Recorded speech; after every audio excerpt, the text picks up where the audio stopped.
All right, here we go. We got the Antarctica lecture. Okay. This is our third lecture.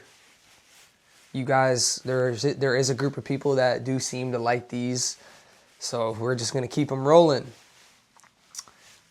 First one was the P-47s, absolute classic. Second one was Project Looking Glass. That one was tough.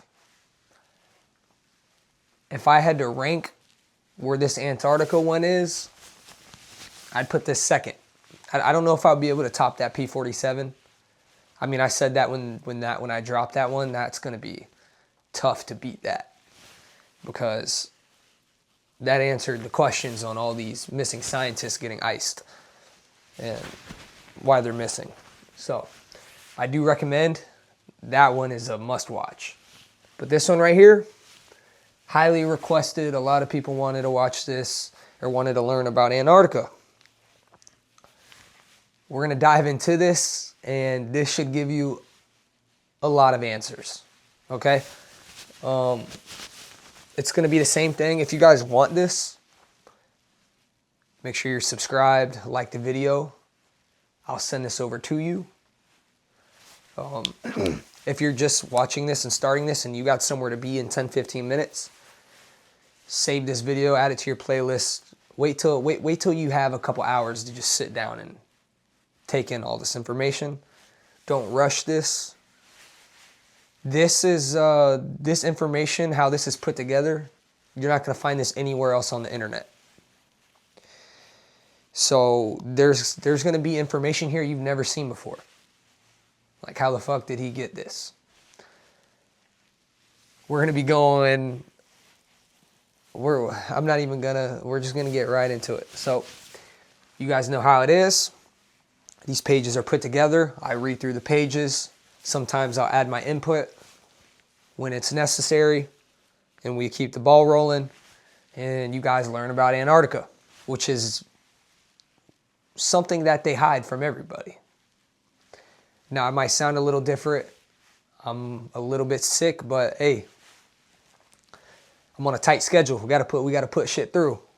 We can't let up at any time, so we gotta fight through this. My editor will cut that out, hopefully. He might miss a couple, so let's get right into it. Research dossier, Antarctica, UAP encounters, secret bases, and the hidden world beneath the ice. A chronological journey through ancient maps, polar legends, occult societies, wartime expeditions, Admiral Byrd, UAP reports, remote viewing, and modern whistleblower testimony. Okay? Key figures, Richard E. Byrd. Shout out to Mr. Byrd, Mr. Admiral Byrd. And his information is really hard to find. His expedition, it is hard to find, but we have some information on it. Okay. Alfred Richter, Helena Blavatsky, H.P. Lovecraft, Linda Moulton Howe, Eric Hecker, Buzz Aldrin, Core Themes, Piri Reis, Inner Earth, New Swabia, Base 211, Operation High Jump, Lake Vostok, Ice Cube, no, not the rapper, and remote viewing. Okay, disclaimer, got to put this out there. This lecture brings together historical records, attributed documents, interviews, whistleblower testimony, remote viewing accounts, books, documentaries, and modern media. It presents the stories and connections as they have been told. It does not seek to prove or disprove the claims. Readers are encouraged to examine the listed sources and continue the investigation. Okay? This is all the information about Antarctica. Okay? There's nothing that got missed. So, formulate your own opinion after this. But this is exciting for me, and I hope you guys enjoy this. Table of contents. Antarctica, the perfect place for a secret. Then we do the land before the ice, ancient maps, pole shift story, inner earth and polar gateway, Theosophy, Hyperbia, and the Hidden Masters. Antarctica and the Imagination, Poe, Lovecraft, and the Thing. The Occult Reich, which is the Germans. This was the World War II Nazi era. You know, they were obsessed with Antarctica, and we're going to be talking about that. New Swabia on Base 211, Flying Discs, Wonder Weapons, and Operation Paperclip, Operation High Jump, Admiral Byrd and the Land Beyond the Pole, The Missing Diary, the Antarctic Treaty and the Locked Continent, the 1965 Antarctic UAP Wave, Lake Vostok and the NSA Story, Hidden Entrances, Pyramids and Missing People, Ice Cube, Eric Hecker, HARP and Directed Energy, Remote Viewing Antarctica, High Level Visitors, and the 2016 Cluster. Modern Echoes, Oliver Tree, Rothschild Island, and we did mention the Bayside Mall. I do have a Bayside Mall Miami lecture coming down the road. That's getting worked on. A direct energy weapon lecture getting worked on. We have a lot of lectures that are really informative. The Bayside Mall, I'm going to touch on it a little more than what I put in here. Also, I'm going to add a little bit to it, so I'm going to put my input on that. I'll steer off a little bit. So if you guys are Bayside Mall, that's like, because a lot of people, that's their favorite conspiracy. I talk to a lot of people and they're like, yo, tell me something about the Bayside Mall. So I'll give you guys some game on that. That was a paranormal event, to say the least. Not paranormal as in ghost-wise, but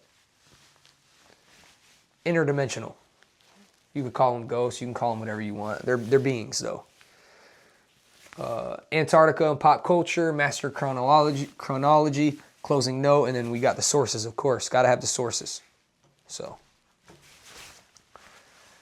let's do it. Antarctica, the perfect place for a secret. Antarctica is the one continent most people know only from a map. It is larger than Europe, almost entirely buried under ice, and separated from ordinary life by ocean, weather, cost, and distance. Beneath the white surface are mountain ranges, valleys, volcanoes, rivers, lakes, and landscapes that have not seen daylight for millions of years. Even today, large areas are known mainly through radar, satellite passes, and the reports of the small number of people who have crossed them. The Antarctic mystery did not arrive as a single story. It formed in layers. Renaissance maps seem to show a southern land before it was officially charted. Hollow Earth writers placed warm worlds and hidden entrances at the poles.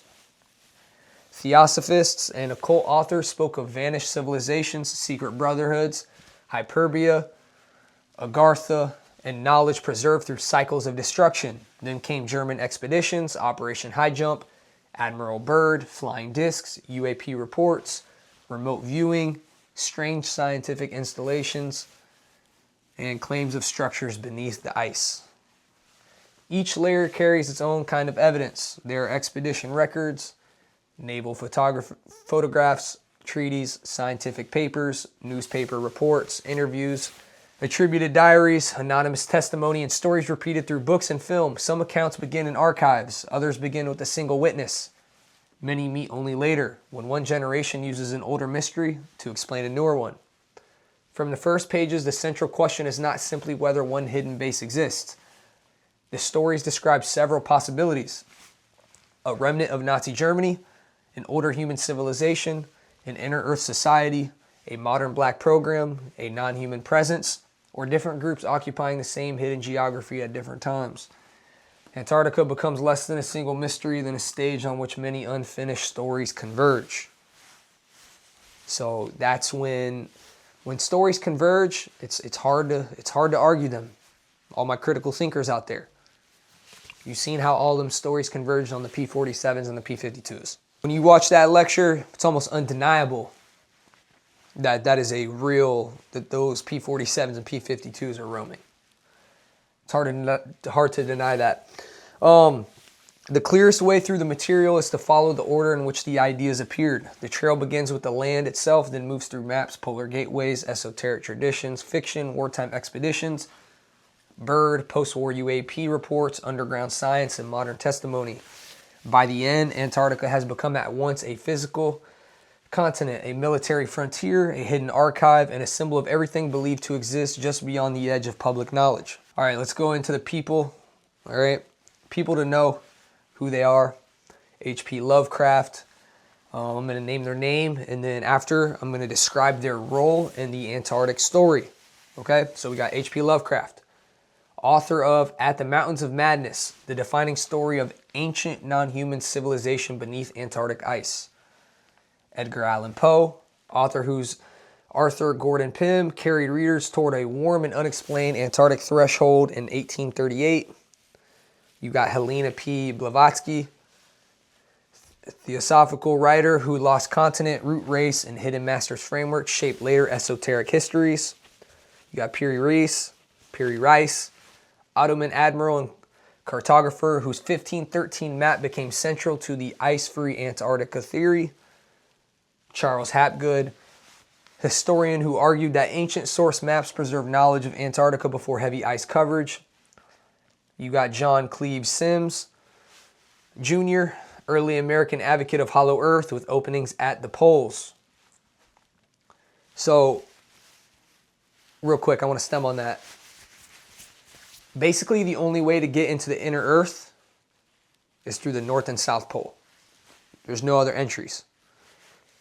And that is why a lot of people think there are alien bases that kind of hide in the North and South Pole. Okay, we'll keep going. It's a great spot to be. No humans can go over there. We got Heinrich Himmler, that is the German SS leader whose interest in ancestry, myth, and esoteric history shaped the Anunnaki. You got Alfred Richter, commander of the documented 1938 to 1939 German expedition to New Swabia. Karl Donitz, German naval commander, later linked through disputed quotations to an overseas fortress and Antarctic sanctuary. Richard E. Byrd, known as Admiral Byrd, American polar explorer at the center of Operation High Jump, the Polar Threat Warning, and his missing diary. Werner von Braun, German rocket engineer, transferred to the United States through Operation Paperclip. Carol Rosen, former von Braun associate, who said he warned of a stage sequence ending with an extraterrestrial threat. Linda Moulton Howe, investigative broadcaster who presented anonymous Antarctic aviation testimony. Brian S., retired Navy flight engineer whose account included discs, restricted areas, and a large opening in the ice. You got Eric Hecker, former contractor who alleges that South Pole systems have directed energy and communication functions.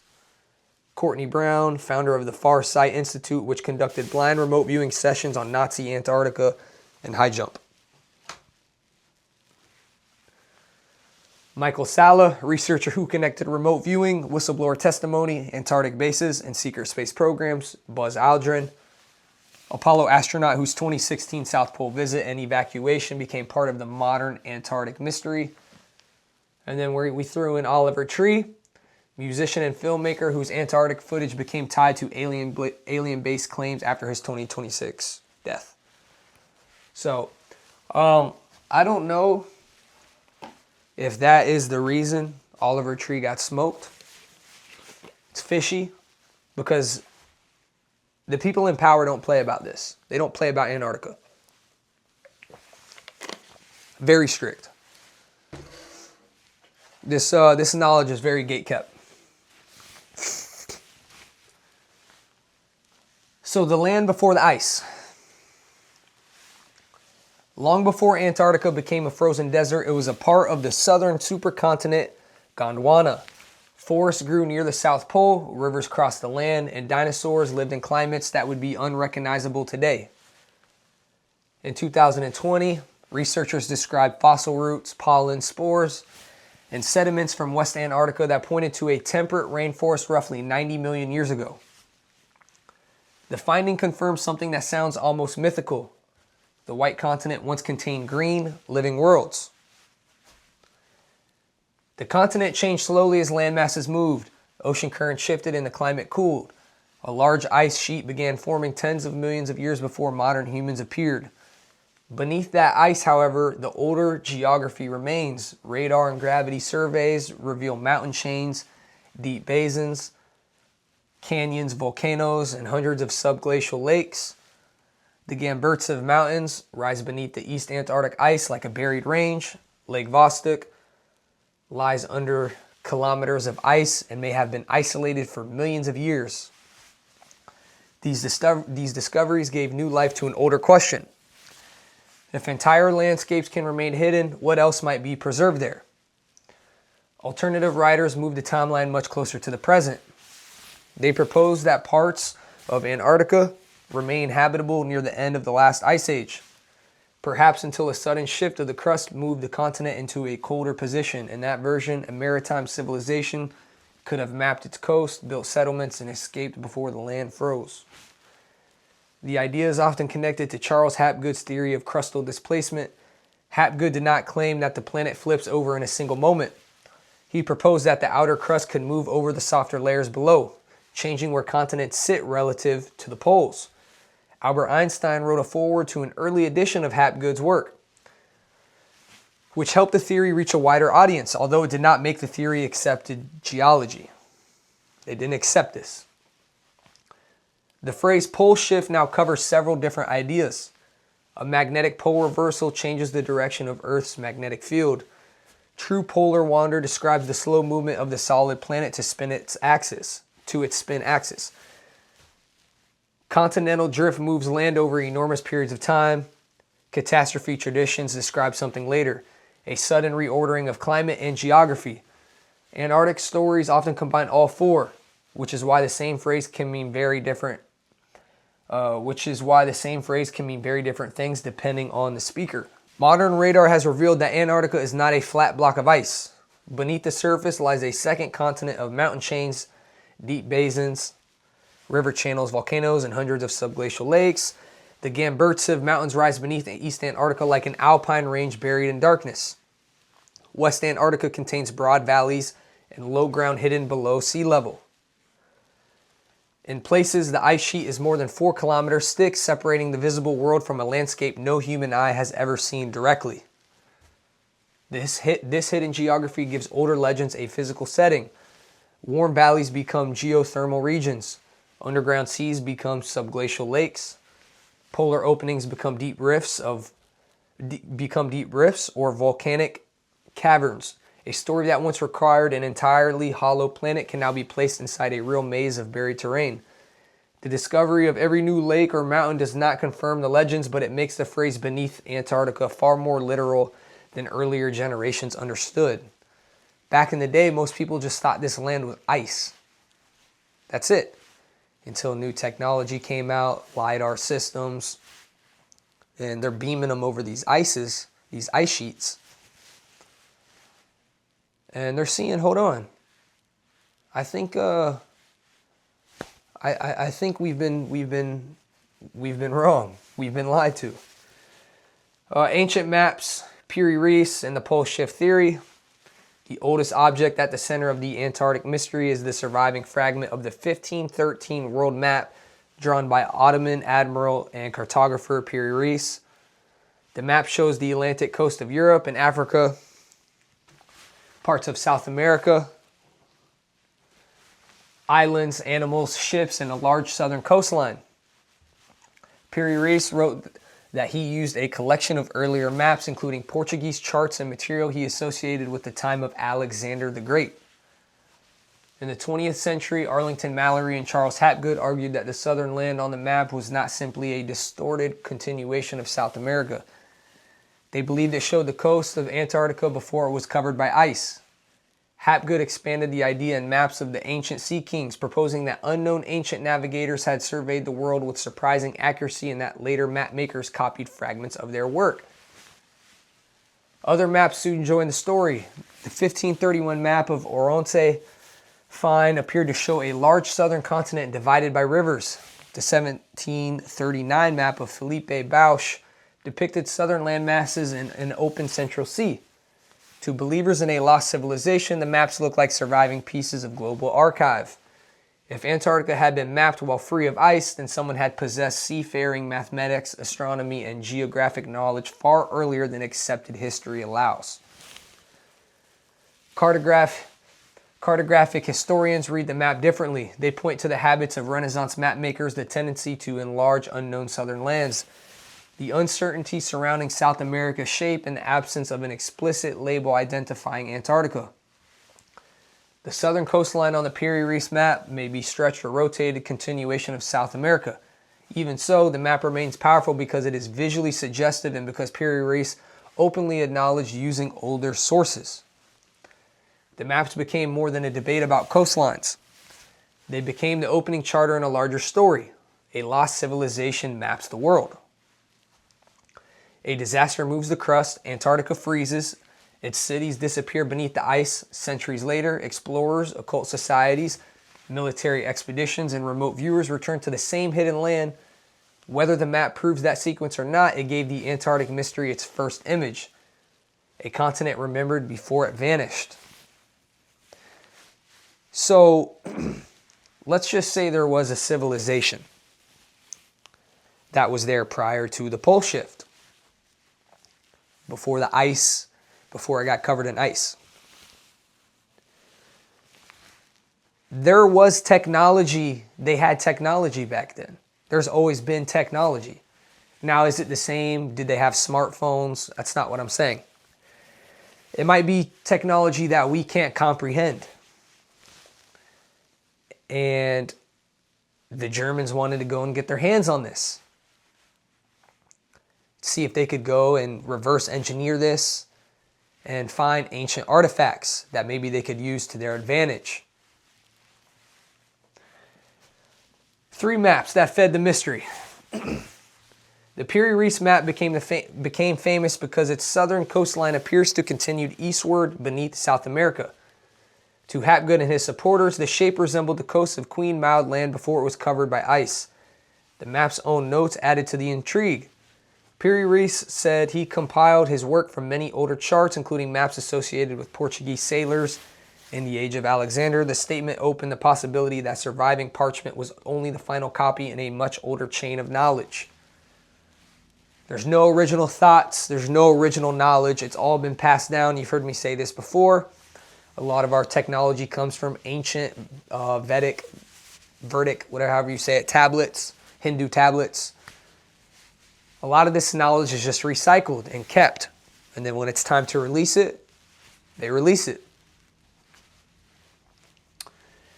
The Oronce find map of 1531 offered a second image. Felipe Bauch's 1739 map added a third, showing southern land divided by an interior sea.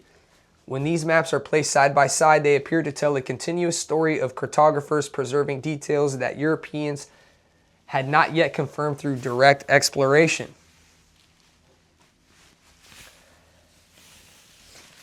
The strongest version of the theory imagines an unknown maritime civilization capable of surveying the globe before the last great catastrophe.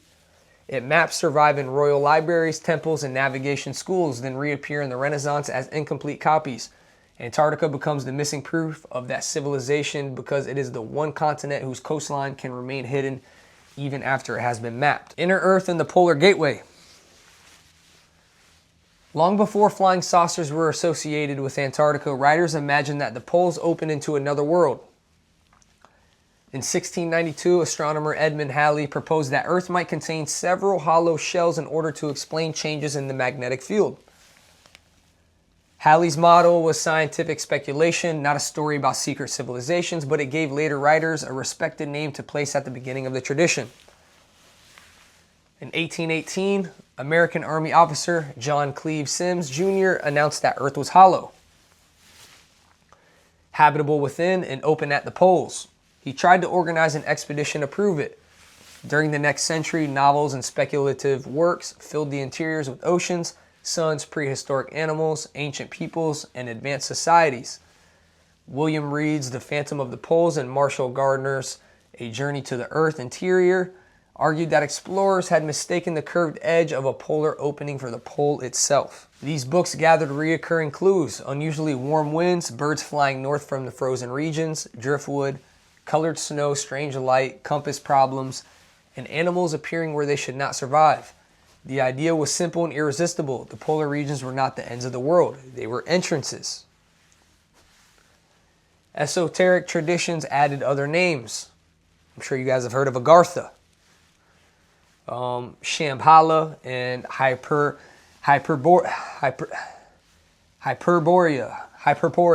however the fuck you say that. Hyperborea.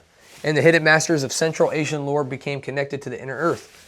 Some versions described a physical underground kingdom. Others described a spiritual realm reached through initiation, altered consciousness, or portals. Bayside Mall. In the 20th century, the inhabitants changed again. They became survivors of Atlantis, ancient Aryans, non-human intelligences, or guardians who had withdrawn from the violent surface world. Antarctica eventually became the southern gate in this mythology. A warm valley could be a geothermal cavern, a hidden basin, or the edge of a planetary opening. UAPs entering the sea or ice could be craft traveling to an underground civilization rather than arriving from another planet. When the diary attributed to Admiral Byrd appeared, it seemed to place a famous modern explorer inside a story that has already been developing for more than a century. So, Admiral Byrd's work kind of confirms some of this esoteric lore that was produced, but a lot of people push to the side, which kind of stamps and converges the stories. Now, like I was saying in this earlier, it was talking about how it's seen animals that, not penguins, it wasn't seeing penguins, it was seeing actual animals that don't live and only survive in the ice. It's like they came up from a warm climate, which would be, you could say, inner Earth. Or another theory is, if you keep going past the ice wall, the land becomes warm and normal. That's another reason why. So I don't subscribe really to the flat Earth theory, but I do agree that the pictures that they take of Earth from space are not accurate, and that they hide the actual geographic sizes. So one of the reasonings would be they don't want to show how actually big Antarctica is. It could be a lot bigger than what we believe. Let's keep going. It's about to pick up here. From hollow earth to flying saucers, during the 20th century, the inner earth story absorbed the new language of aviation and space. The underground inhabitants were no longer only a lost human tribe. They became technologically advanced guardians, survivors of Atlantis, descendants of an ancient polar race, or beings who had lived inside the planet long before surface civilization. Their vehicles could pass through polar openings, travel through the oceans, or appear in the sky as luminous discs. Writers such as Raymond Bernard brought older hollow earth ideas into the UFO era. Pulp magazines, contactee stories, and occult books describe secret civilizations using free energy, anti-gravity, and them living long lives. The pole served unusual light and stories of warm currents. The same clues that Reed and Gardner once used to argue for an interior sun were now read as signs of concealed technology. This shift is important because it changed the origin of the Antarctic craft. A disk seen near the ice might be extraterrestrial, German, or inner Earth in origin. It could also be all three. If German explorers had made contact with an older civilization and learned from it, that blended explanation would later become one of the central versions of the Base 211 story. You guys are going to like Base 211. So, let me make sure. Yeah, so survivors of Atlantis. Atlantis was a civilization that was thriving before the last pole shift came and destroyed everything. We know pole shifts happen around every 10, 11,000 years. Maybe some of them survived. Okay, let's keep going. Theosophy, Hyperborea, and the Hidden Masters. In the late 19th century, the polar mystery entered a new world of spiritual history. Helena Petrovna Blavatsky and the Theosophical Society described humanity as part of the immense cycles of rise, destruction, and rebirth. Their books brought together Eastern religion, Western occultism, spiritualism, ancient myth, and the idea that fragments of a primordial wisdom had survived in hidden books and hidden schools. The Secret Doctrine, published in 1888, placed lost continents and successive human ages at the center of that history. Lemuria and Atlantis were presented not simply as vanished lands, but as stages in the development of humanity. Hyperborea appeared as an earlier homeland associated with a far northern world. Antarctica was not the single center of Blavatsky's system, yet later writers moved these ideas across the globe. The lost continent, the polar homeland, and the hidden brotherhood gradually became interchangeable pieces of a larger esoteric geography. Blavatsky also wrote of masters or Mahatmas who preserved ancient knowledge beyond the reach of ordinary society. Their setting was usually Tibet, India, or Central Asia. Around the same period, Saint Vesdi Alavidre described Agartha as a hidden center of spiritual and political power. Ferdinand Ossendowski later popularized stories of a subterranean kingdom beneath Asia and beasts, men and gods. Shambhala, Agartha, Hyperborea, and the Hollow Earth were not originally the same place, but 20th century occult literature increasingly allowed them to overlap. This is a picture of Helena. We mentioned her a couple times. Co-founder of the Theosophical Society, her Lost Continent and Hidden Masters framework became a major influence on later esoteric history. This is a public domain portrait. So, pretty cool. From the sacred north to the hidden south.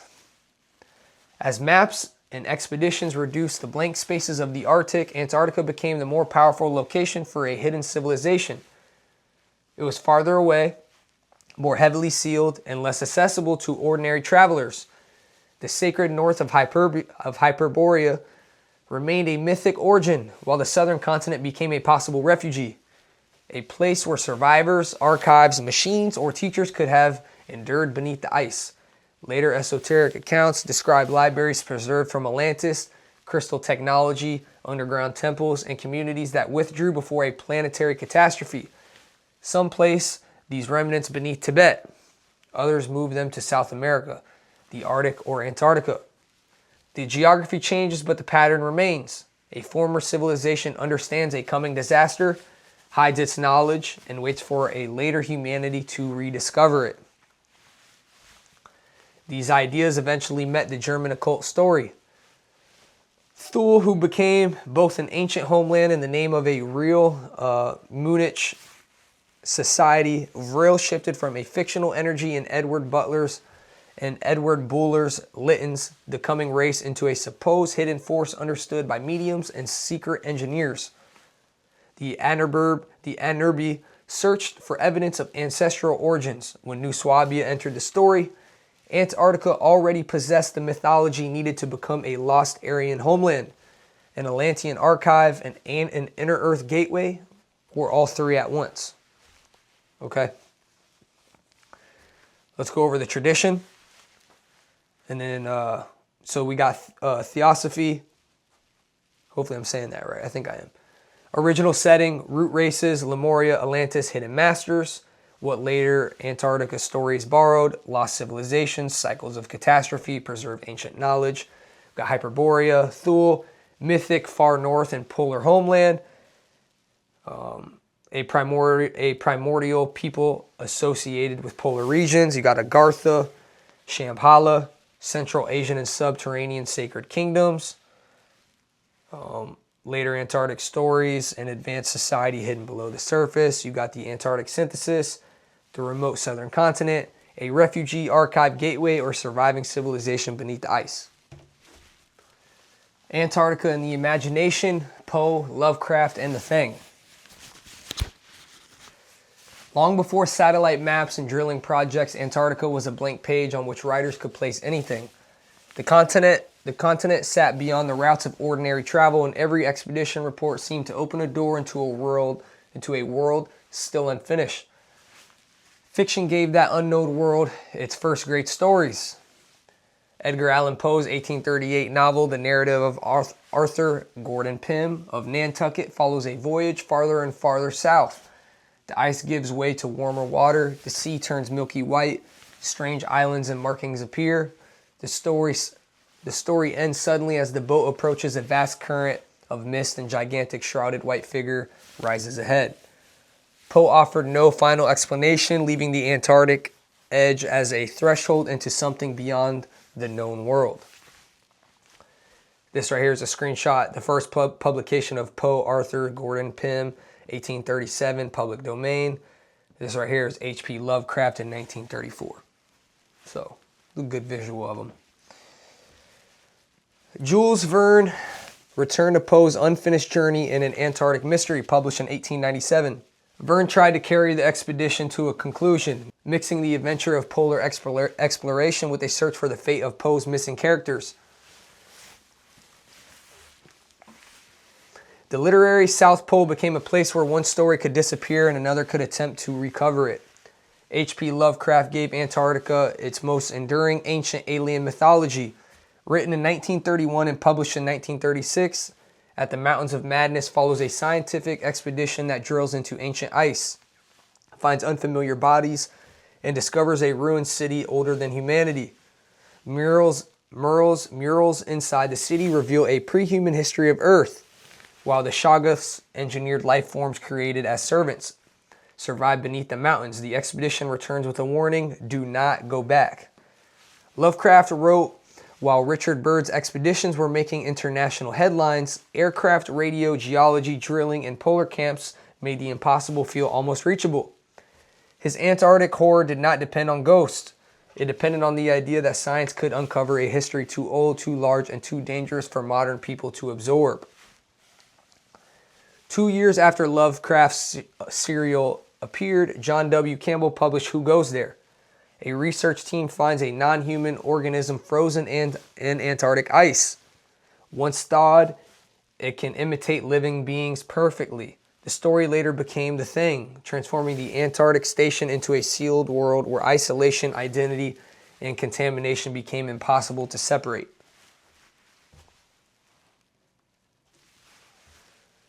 When fiction and testimony begin to resemble one another.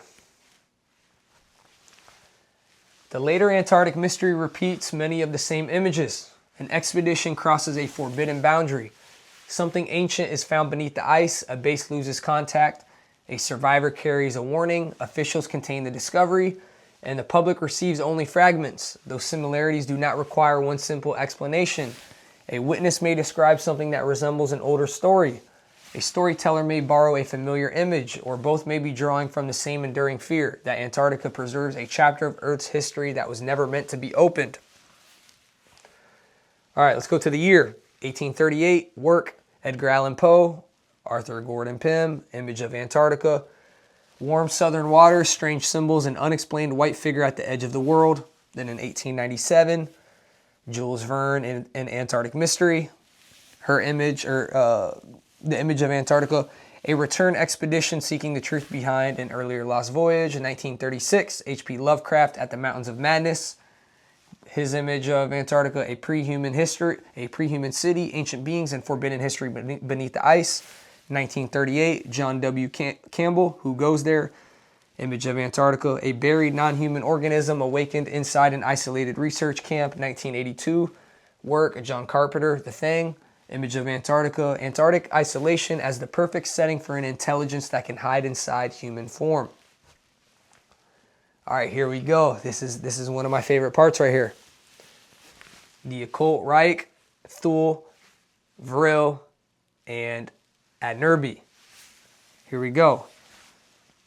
The Nazi period transformed the Antarctic mystery from an ancient legend into a modern secret technology story.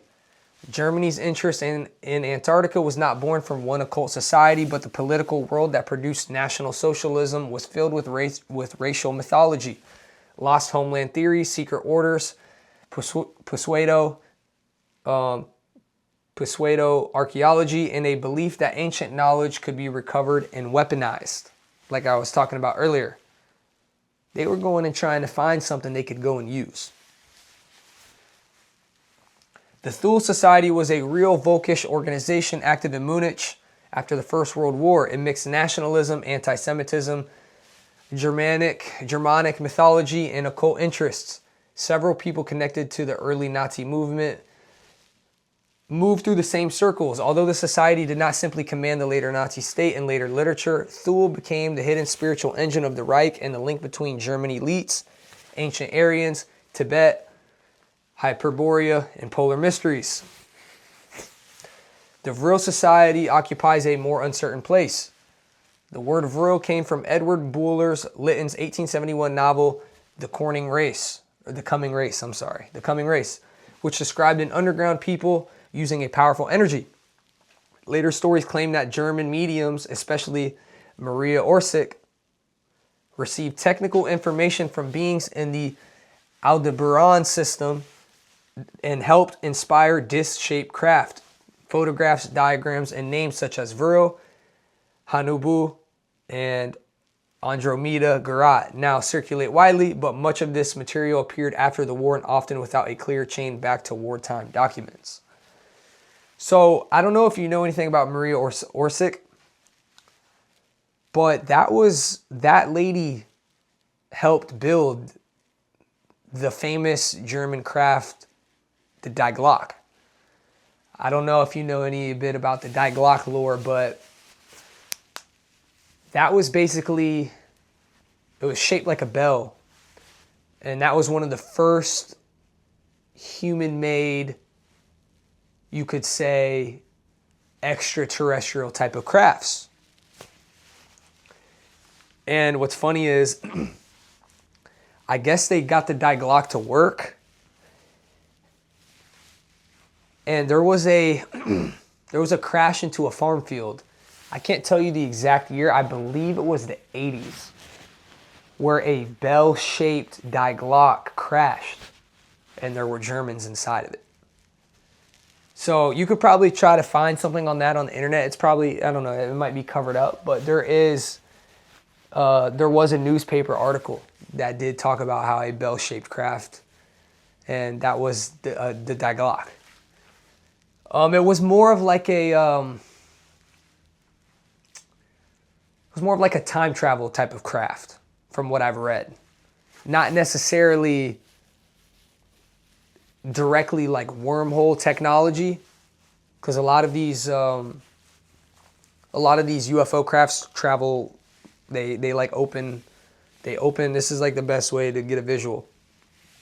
It opens a wormhole, and then it opens another wormhole on the other side, and almost like it's like they can set coordinates, and they just travel right through it and end out on the other side. Okay? This was more of a time travel type of craft. The tmrw, by contrast, was an actual SS research organization. Heinrich Himmler used it to search for evidence supporting an ancient Aryan past. Its work included archaeology, folklore, racial research, expeditions, and the collection of cultural material. The organization sent researchers to Tibet and other regions connected in European imagination with lost origins. Some of its projects were scholarly, some ideological, and some criminal. Himmler also surrounded the SS with ritual, symbolism, and a mythic view of history. Wewelsburg Castle, the Black Sun image later associated with it, runic symbols, ancestral cults, and legends of northern homeland all helped create the sense that the regime was seeking more than territory. It wanted a sacred past and a hidden source of power. Antarctica fit naturally into that search. It was remote, newly mapped, associated with the imagined southern continent, and filled with places no one had seen. The world ice theory of Hans Horg... These German names are so hard to say. The world ice theory of Hans Horbiger, which attracted some support in Nazi circles, gave ice a cosmic role in the history of planets and civilizations. The polar landscape could therefore be treated as a scientific frontier, a strategic refugee, and a mythic homeland at the same time. Later Antarctic stories join these threads into one account. Thule and Vril contacts provide the knowledge. Antarctica expedition search for ancient technology. German engineers build new propulsion systems. The 1938 expedition locates a hidden region. U-boats carry equipment and a personnel south. Beneath the ice, the right continues after Berlin falls. All right. World ice, lost ancestry, and a search for origins. One of the stranger scientific ideas promoted in Nazi Germany was Hans Horbiger's world ice theory, or Weltlehr. It pictured cosmic history as a struggle between fire and ice, with moons captured and destroyed in repeated cycles. The theory appealed to people who wanted a German alternative to conventional astronomy and who believed ancient myths preserved memories of planetary catastrophes. In later Antarctic writing, world ice theory becomes more than bad astronomy. It becomes a clue that German researchers were unusually focused on frozen worlds, cyclical disasters, and knowledge beneath the hidden ice. Hey, I seen someone in the comments tell me how to say that in the last lecture. Shout out to you. I don't know if you're watching this, but cyclical. I got it.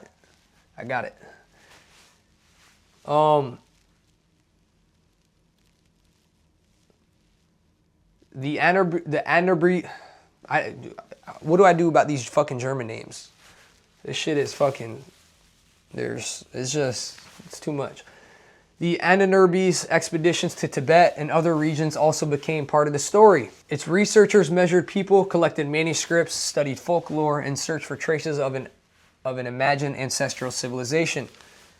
Later, writers connected those journeys to Shambhala, Agartha, and underground kingdoms. The historical expeditions and the esoteric interpretation gradually fused. The SS was no longer merely investing a racial past, but following a trail toward a real hidden civilization. The mythology surrounding Thule and Vril added a more direct form of contact. Mediums were said to receive technical drawings or messages from advanced beings, sometimes associated with Aldebaran. Circular crafts were then built from those instructions. In this version, the German program did not discover anti-gravity through engineering alone. It entered a relationship with an intelligence that offered knowledge in exchange for secrecy, territory, or cooperation. Interesting. Antarctica completes this occult geography, hyperborealized in the ancient north, while the southern continent becomes its hidden counterpart. Ice conceals the entrance, the base, and the records of an earlier age.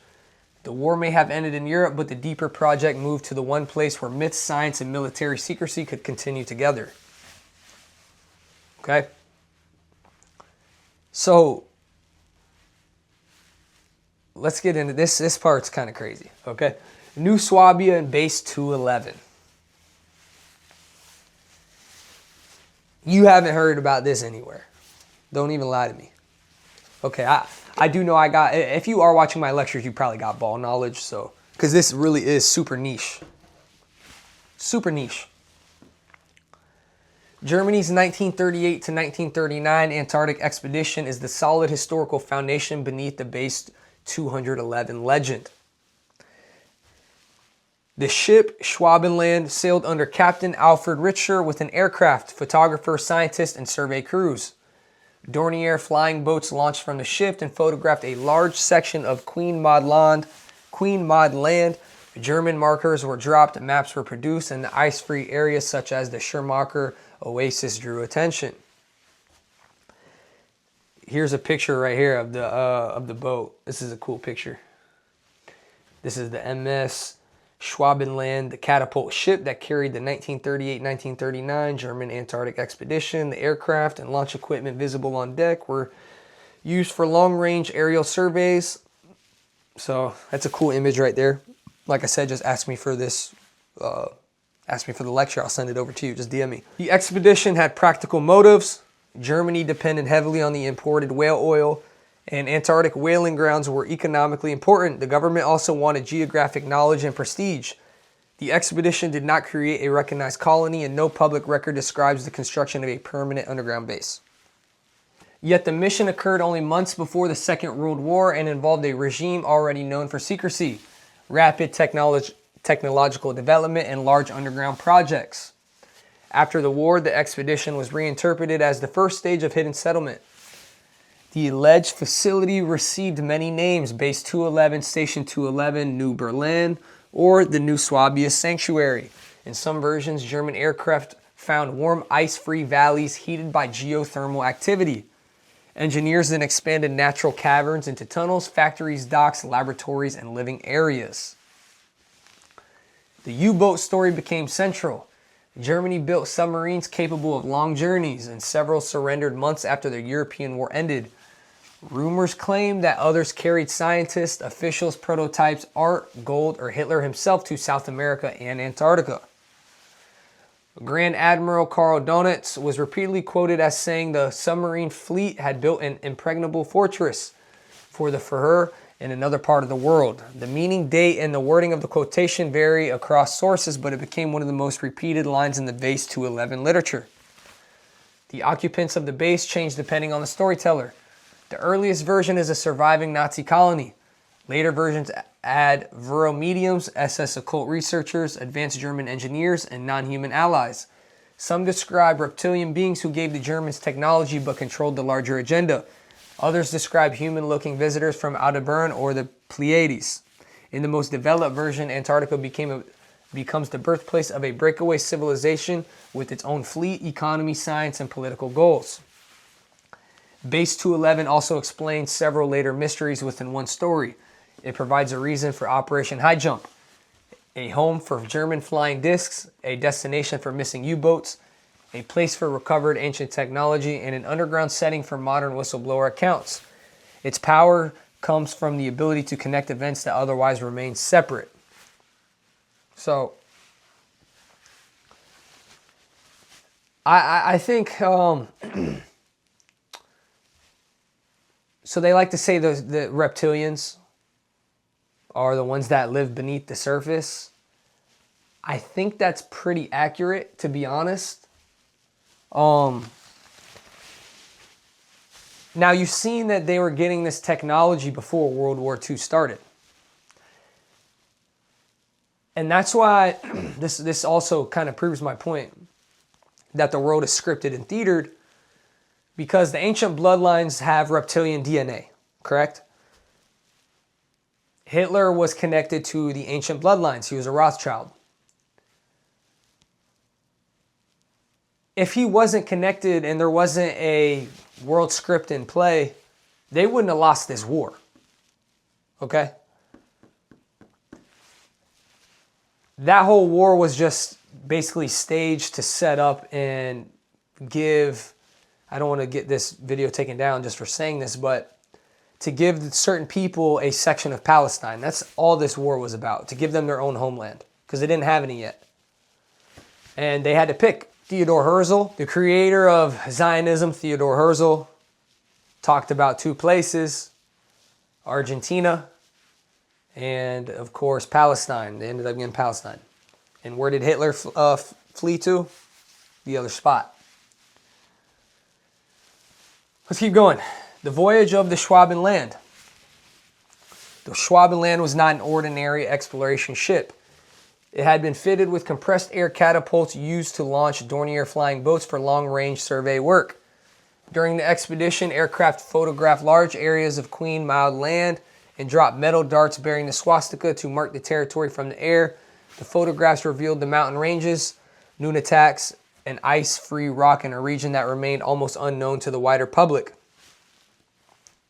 Here's a cool map.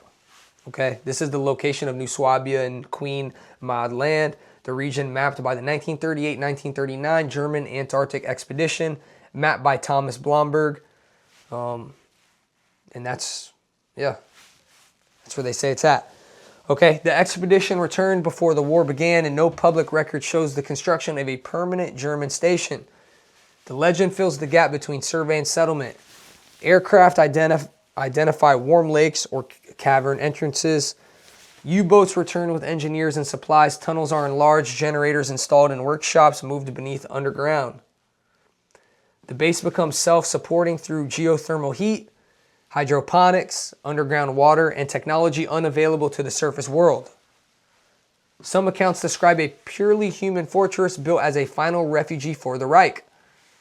Others describe an older installation discovered rather than constructed. In that version, the Germans found ruins, machinery, or inhabitants already beneath the ice. Their role was not to create the hidden world, but to gain access to it. But Base 211 then becomes the meeting point between a 20th century regime and a civilization whose history reaches far beyond it. So, I hope you guys took that in.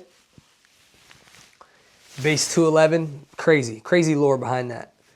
They're saying that the land was powered geothermally. There was shit underground that was basically used to melt certain parts of Antarctica to make it habitable. And I was just reading to you, some of the lore is they found machinery already there, or it was already occupied. That's up for debate. But trust me when I say this, they found something. Trust me when I say that. Flying discs, wonder weapons, and Operation Paperclip. Here we go. The idea of German Antarctic base becomes far more believable to many readers because Nazi Germany really did produce weapons that appeared years ahead of their time. The V-2 became the first long-range guided ballistic missile and reached the edge of space. Germany fielded jet fighters, guided bombs, advanced submarines, swept-wing aircraft, infrared equipment, and enormous underground factories. When the war ended, the United States, Soviet Union, Britain, and other powers raced to capture the scientists, documents, and prototypes behind these systems. It's no way they should have lost this war. But the world is scripted, the world is theater. Okay? And what happened with all that technology? Where did it go? To America. The flying disc literature places circular aircraft inside this real technological explosion. It names engineers and projects such as Rudolf Schriever, Klaus Habermal, Giuseppe Belluzzo, Joseph Andreas Epp, George Klein, Victor Schnauberger, RFZ, Vril, and Hanabu. Some designs resemble conventional aircraft with circular wings. Others use rotating fields, implosion engines, plasma, magnetic forces, or gravity control. Victor Schnauberger is especially important to the hidden physics story. He studied water, vortices, natural flow, and implosion.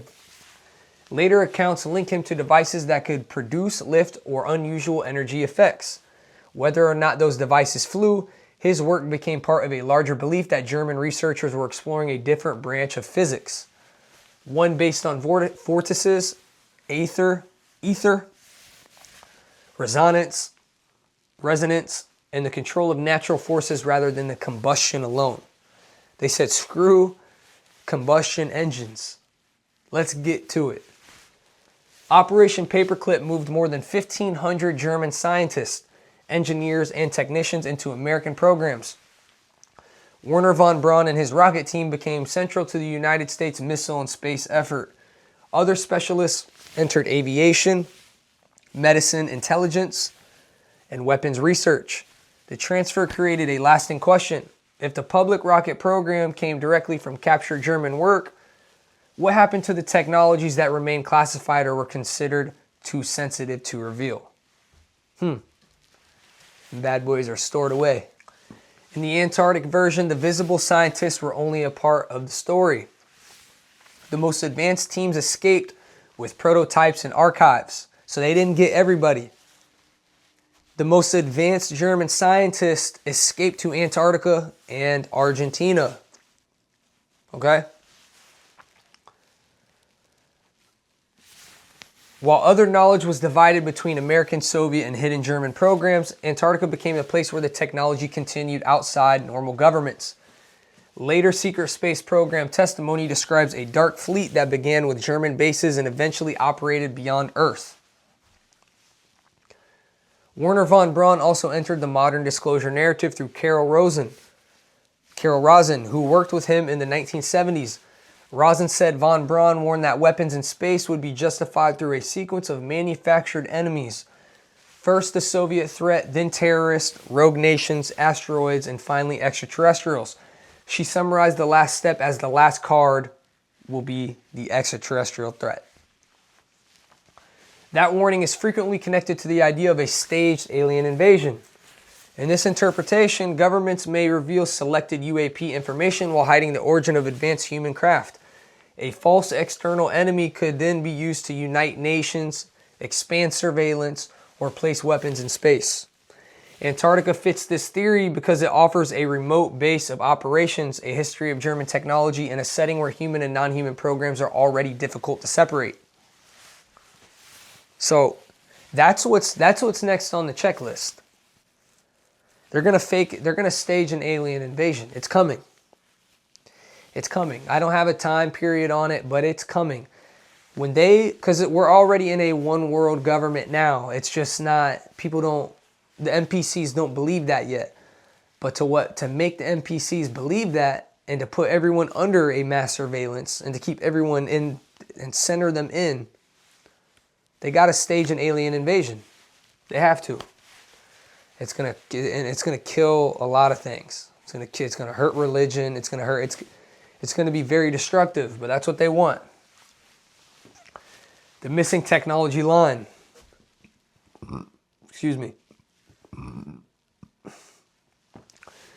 The German disc story is built around a gap between what is known and what is rumored. Known projects include rockets, guided weapons, jet aircraft, swept wings, pressure suits, infrared devices, and early work that shaped post-war aerospace programs. The rumored line adds the Schreiber Habermo disc, the Methi Beluso craft, the Hanabu series, the Vero machines, and a bell-shaped device linked to gravity, radiation, or time effects, the Die Glocke. These names appear in post-war testimony, technical reconstructions, photographs of uncertain origin, and books that attempted to assemble a hidden program from scattered clues. The Horton flying wings show how easily the boundary between real and extraordinary technology can blur. Their smooth shapes look futuristic even by later standards, and capture designs influenced decades of speculation about stealth aircraft. When witnesses described silent discs and boomerang-shaped craft after the war, some researchers asked whether they were seeing non-human vehicles or the continuation of German aerodynamic work under new flags.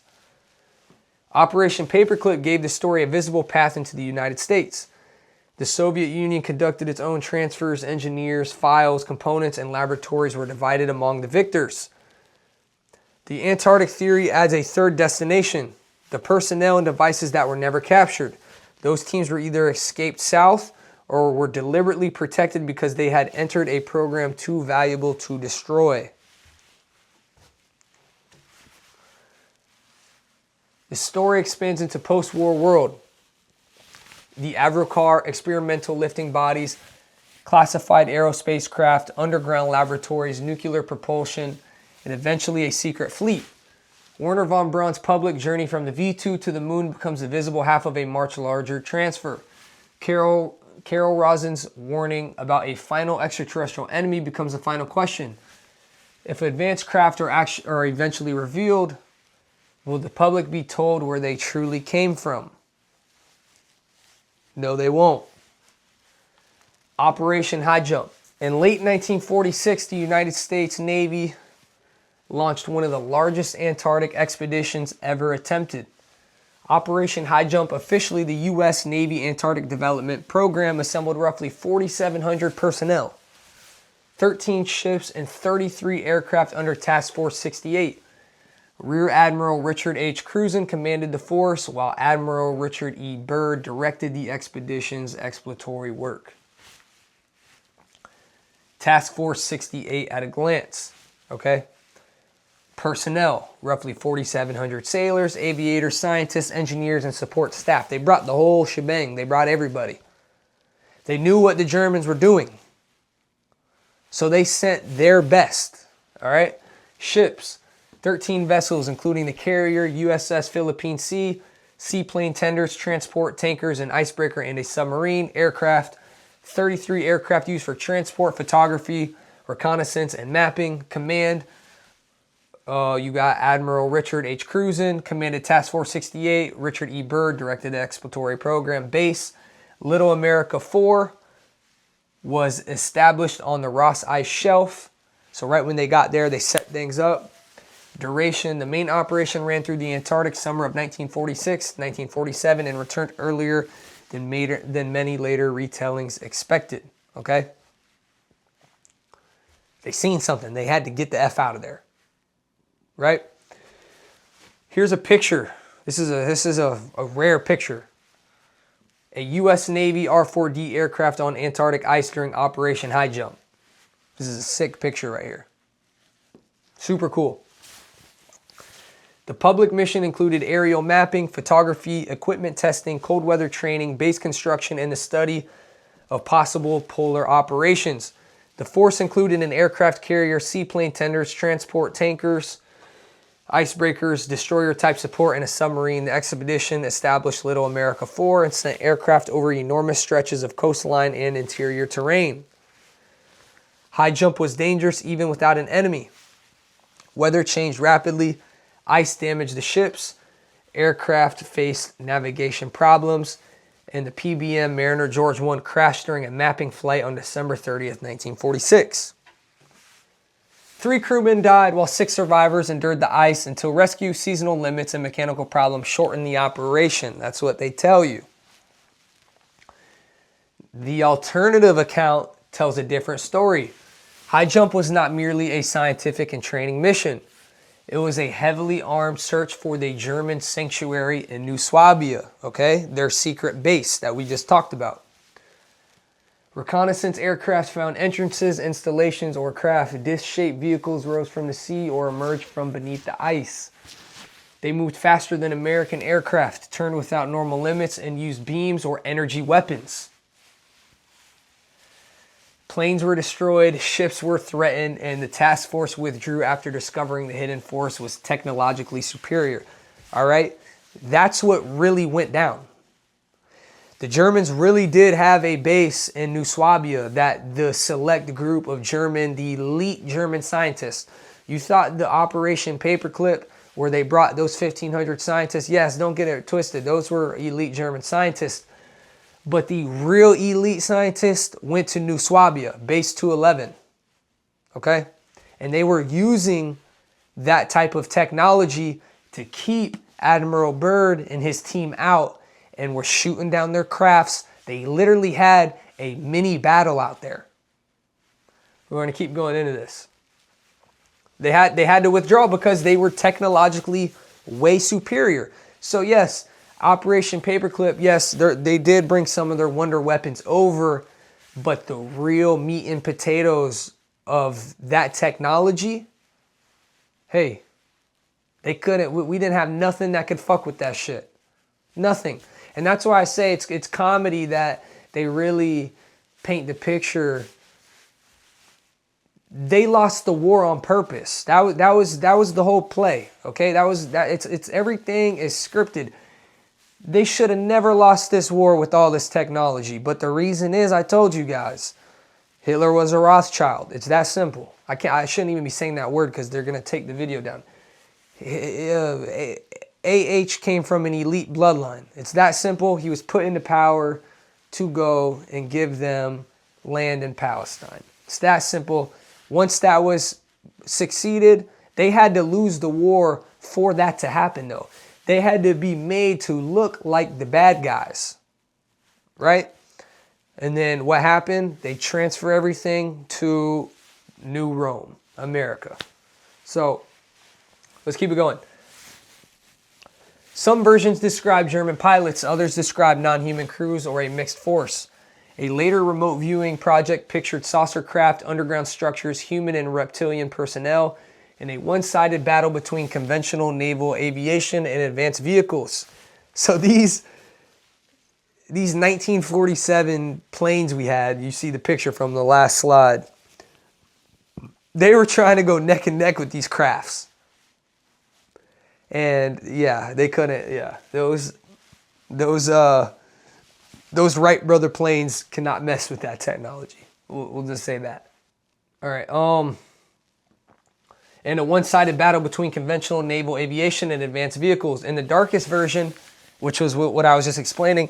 High jump was the first battle in a secret war that continued through the Cold War and later moved into space. The operation size keeps the story alive. The fleet was far larger than most people expect from a peacetime mapping expedition so soon after a world war. Its military composition, the presence of Byrd, the known German expedition, and the earlier return created a pattern that later writers could interpret as combat. The public archive contains extensive reports and film, but the legend insists that the decisive records were separated, classified, or never entered the normal files. High jump became the turning point of the Antarctic myth. Before 1947, the continent was a possible refugee in a hidden world. After high jump, it became the site of an alleged military encounter. The story now had a defeated expedition, a surviving base, and a famous admiral who would soon make statements about polar threats. All right. How a mapping mission became a secret war. The transformation did not happen all at once. The raw ingredients were already dramatic. A giant task force, a recently defeated Germany, an unexplored region claimed by several nations, fatal aircraft losses, and an admiral who warned about future attacks across the poles. Later writers joined those facts to rumors of German escape routes and flying discs. By the time Russian documentaries and internet archives retold the operation, high jump had become a battle whose official purpose was itself part of the cover. The PBM Mariner George I crash became especially important because it supplied real deaths and a real wreck within the operation. In the public account, weather and terrain caused a disaster. In later versions, aircraft losses were grouped together and attributed to hostile craft. The difference between an accident and an unknown encounter and a concealed attack became harder to separate as original reports were replaced by summaries, translations, and dramatic reconstructions. The story also expanded beyond the fleet. British, Soviet, and Argentine interests were added. Secret negotiations followed the battle. Surviving German forces were absorbed into American programs or allowed to remain in exchange for technology. Non-human groups became the true power behind the base. In this wider version, high jump did not end in the Antarctic conflict. It established the balance of power that later shaped treaties, classified aerospace work, and the hidden history of the Cold War. All right, Admiral Byrd and Land Beyond the Pole. No person is more closely tied to the Antarctic mystery than Richard Evelyn Byrd. Admiral Byrd, he was a naval officer, aviator, explorer, organizer, public speaker, and national celebrity. His expeditions helped define the modern image of Antarctica, and his name appears in both the official history of polar exploration and the most extraordinary inner Earth story of the 20th century. Here's a picture of Admiral Richard E. Byrd preparing for Operation High Jump. Him not knowing what the hell he was about to get into. This is the before. It's a cool picture. All right, here's Byrd's Antarctic career. 1928 to 1930. First Byrd Antarctic expedition established Little America and included the 1929 flight over the South Pole, 1933 to 1935, Second Antarctic expedition. Included months of isolation at advanced base, later described in Byrd's book Alone. 1939-1941, U.S. Antarctic Service Expedition, a government-backed scientific and strategic program before U.S. entry into World War II. 1946 and 1947, Operation High Jump. Byrd directed exploration during the Navy's enormous post-war Antarctic operation. 1955 to 1956, Operation Deep Freeze preparations helped prepare the permanent American presence that supported the International Geophysical Year. So he's been to Antarctica, and he didn't have problems until Operation High Jump. So that's how this story converges right here, because Operation High Jump was merely just to go and see if these Germans really set up a 211 base, if they really had a base like they were claiming. Okay? And he fucked around and found out. Byrd led major Antarctic expeditions in 1928, 1930, 1933, 1935, participated in the U.S. Antarctic Service Expedition of 1939 to 1941, took part in Operation High Jump and helped prepare Operation Deep Freeze in the 1950s. His teams built bases, flew long routes over unknown terrain, gathered scientific data, and brought back film and radio reports for the public. His papers at Ohio State include diaries, correspondence, expedition records, photographs, and broadcasts. Several statements became pillars of later speculation. After high jump, Byrd gave an interview in Chile in which he warned that the United States could be attacked by aircraft approaching over the polar regions. The wording is often repeated as a warning about craft that could fly from pole to pole at incredible speed. In its historical setting, the statement also fits the new Cold War reality of long-range bombers and polar attack routes. In the mystery tradition, it is read as Byrd's guarded admission that he had seen a far more advanced enemy. A second statement came from a 1954 television interview. Byrd spoke enthusiastically about unexplored territory and resources in Antarctica, describing an area as big as the United States beyond the pole. The phrase did not necessarily mean land outside the known continent. From the perspective of an expedition base, beyond the pole could refer to territory on the far side of the South Pole, yet the words became inseparable from the idea that Byrd knew of a hidden country not shown on ordinary maps. I don't know if, like I was talking about at the beginning, of why they take fake pictures from space, because they're hiding the geological size of Antarctica. They're lying to you about that. It's a lot bigger than what they say. In addition to the new Swabia base that the Germans had, it was also a lot bigger, okay? And that's what Byrd talked about. Byrd's public life was filled with genuine secrecy. Polar expeditions relied on military logistics, radio discipline, government funding, and unpublished data. He was also a master of publicity who understood how to turn exploration into a national story.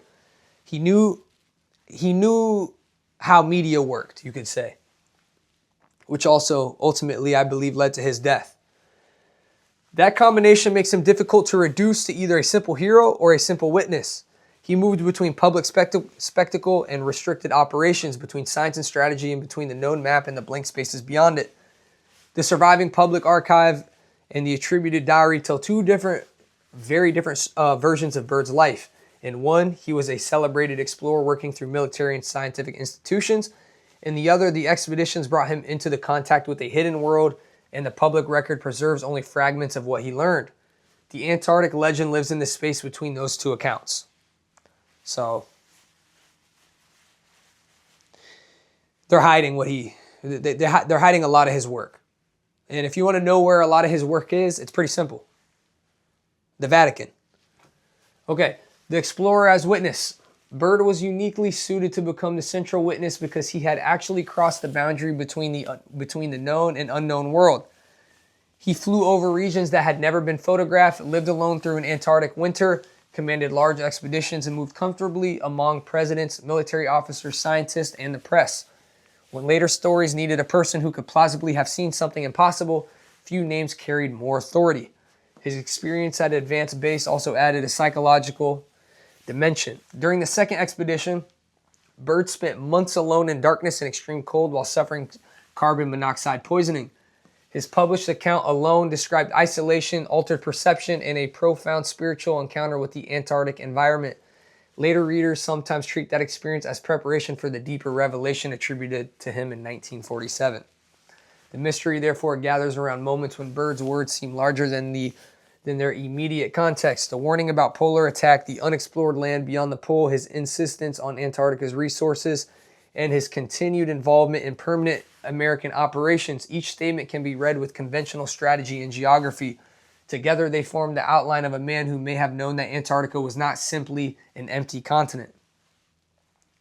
This is a quote from him. "There is an area as big as the United States beyond the pole." This was in a televised interview in 1954. He claimed that if you kept going, there's no ice. Now let's go into his missing diary. I hope you guys made it this far. If you made it this far, you're getting rewarded. You're getting rewarded, okay? This shit is not on the internet. It's on the internet, but you can't just, it's not anything you can just go type in and get this information. So, hope you guys enjoy this. The missing diary. His diary attributed to Admiral Byrd tells the most complete version of the Inner Earth's encounter. It is usually presented as the account of a flight made on February 19th, 1947.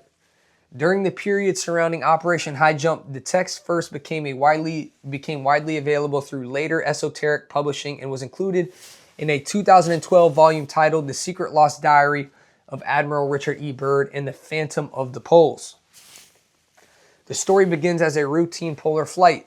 Byrd and his radio man cross the ice while recording altitude, weather, and position. Instruments begin to behave strangely. The magnetic compass spins or becomes unreliable. The landscape changes. Snow and ice give way to mountains, green valleys, rivers, and forests. The air grows warmer. The crew sees what appears to be a mammoth moving through the grass. Then the aircraft is approached by disc-shaped craft bearing German markings. The controls stop responding and the plane is guided to a landing in a luminous city. Tall, human-looking beings meet Byrd and bring him before a figure called the Master. The inhabitants say they have watched the surface world for a long time. They are concerned by the use of atomic weapons and the destructive direction of human civilization. The Master explains that earlier attempts to contact the surface were rejected. Byrd is told to carry a warning back to the United States. Humanity has entered a dangerous age, and the guardians of the inner world will intervene only when necessary. The flight is then released. Byrd returns to base, is taken into a government meeting, and is ordered to never speak publicly about what happened. The diary combines nearly every major motive in one journey: compass failure, a warm hidden land, prehistoric animals, German linked discs, advanced beings, a subterranean city, atomic warnings, and an official suppression. That is why it became so influential. It does not merely claim that something exists beneath Antarctica. It gives the hidden world a voice and a moral purpose. Earlier Hollow Earth books already contained several of these ideas. Reed and Gardner wrote about polar openings, warm air, animals, and interior sunlight decades before the alleged flight. Contactee literature of the 1940s and the 1950s also featured advanced human-looking beings warning against atomic weapons. These parallels can be read in two ways. They may show that the diary borrowed existing material, or they may suggest that earlier writers were describing pieces of the same hidden reality. This is where the story converges. Okay? So, if you think Byrd is making this up, I have something else for you. The surviving Byrd archive provides a large body of handwriting and authenticated records, but no widely accepted original manuscript of the Inner Earth diary has been made public. The story therefore rests on the attributed text and the belief that the original was removed or privately preserved. For readers drawn to the account, the absence of the manuscript is part of the suppression. For historians, it remains the central unanswered question. Regardless of origin, the missing diary changed the meaning of Byrd's career. High jump became more than a naval operation. The phrase "land beyond the pole" became a clue. The Antarctic interior became a meeting place between military history, ancient mythology, German technology, and non-human intelligence. So regardless of whatever your argument is, his diary did go missing. The world described beyond the ice. The hidden land in the diary is not presented as a primitive cave system. It is ordered, luminous, and technologically superior. The craft controlled Byrd's aircraft without visible force. So he claims that when he was flying in his craft, when the German disc pulled up with the German markings on the craft, it completely shut his plane off and guided him to what they were saying was the Master. All right, let's keep going. The city appears to use an energy source that produces light and movement without smoke, fuel, or noise. Its inhabitants speak with authority and show little fear of the surface powers. They have observed war, atomic testing, and the moral direction of civilization from a position outside ordinary history. The German markings on the escorting discs create one of the diary's most unsettling connections. They can be read as evidence that German teams had already reached the inner civilization, that the Guardians had allowed them access, or that the symbol was added later to connect the diary to the growing legend of the Nazi flying saucers. Within the larger Antarctic story, the markings explain how advanced craft moved from myth into military hands. Okay. The Master's warning also places the encounter inside the contactee tradition. Human-looking beings repeatedly appeared in early UFO accounts to warn against nuclear weapons and spiritual decline. In the diary, that message comes not from a distant planet, but from beneath the Earth. The Guardians are both technologically advanced and morally ancient. They do not invade. They wait for the surface world to reach a crisis of its own making. The order of silence at the end completes the story. Byrd returns with information that could transform religion, science, geography, and national power. But the revelation is contained by officials. The reader is left with only fragments, a public warning, an ambiguous television statement, and a diary that appears outside the normal archive. The missing evidence is not separate from the narrative. It is the final act of the narrative itself. Okay?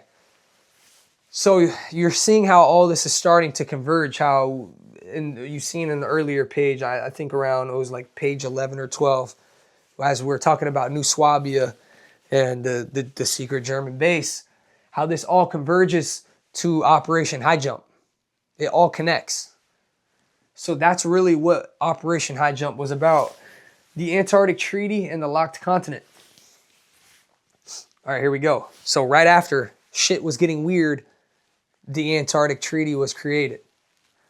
The Antarctic Treaty was signed in 1959 after International Geophysical Year brought 12 nations into sustained scientific work on the continent. The treaty reserved Antarctica for peaceful purposes, protected scientific cooperation, froze existing territorial claims, and allowed inspections of stations, ships, aircraft, and the equipment. It also prohibited nuclear explosions and the disposal of radioactive waste. The treaty entered the mystery because it placed an entire continent under an unusual international system. Nations with rival territorial claims agreed that Antarctica would be used for peaceful purposes and scientific cooperation. Military measures were prohibited, while military personnel and equipment could still support transport, engineering, communications, and research. That combination, civilian purpose supported by state and military logistics, became part of the setting for later secrecy claims. So it's funny how the world can't agree on nothing, but let's keep Antarctica untouched and keep the normal civilization away and hide this knowledge. That's I guess, one of the few things they could agree upon. So that just proves that there is something over there, 100%. And you know what's ever over there would alter and change history, and it would break their system. It's that simple. Later environmental agreements placed strong limits on mineral activity and created protected areas. A reoccurring line claims says the restrictions end in 2048. Treaty documents so yeah, the restrictions end in 2048, but we'll see about that. Treaty documents instead describe a review process that can be requested under specific conditions. The date remains important in the mythology because it is often imagined as the moment when the continent's political arrangement may be reopened. Now for the secret base story. The treaty works in two opposite ways. It creates inspection rights and information exchange that should make a large hidden facility difficult to conceal. At the same time, Antarctica's size, weather, and multinational bureaucracy, limited transportation, and reliance on national programs make direct public access extremely difficult. Much of the continent is never visited by ordinary travelers. A facility could be hidden not by one fence, but by distance, ice, cost, and the simple fact that almost no one can independently check what lies beneath the surface. If me or you decided to go to Antarctica, like I hear people say, oh, we need to go, like, oh, what's on your bucket list? Let's go to Antarctica and see what's really over there. Yeah, you can go over there, but you're not going to see shit. Everything is beneath the ice. It's hidden on purpose. Just because you go to Antarctica doesn't mean you're going to see shit. And you don't have the money. Let's just say there is land past the ice, which Byrd said there is. He said there's land the size of the United States past the ice. You're not going to be able to make it over there anyways unless you have like planes and gas and a whole team that would cost millions upon millions upon millions of dollars. It's just not happening. It's just not happening. Let's keep going.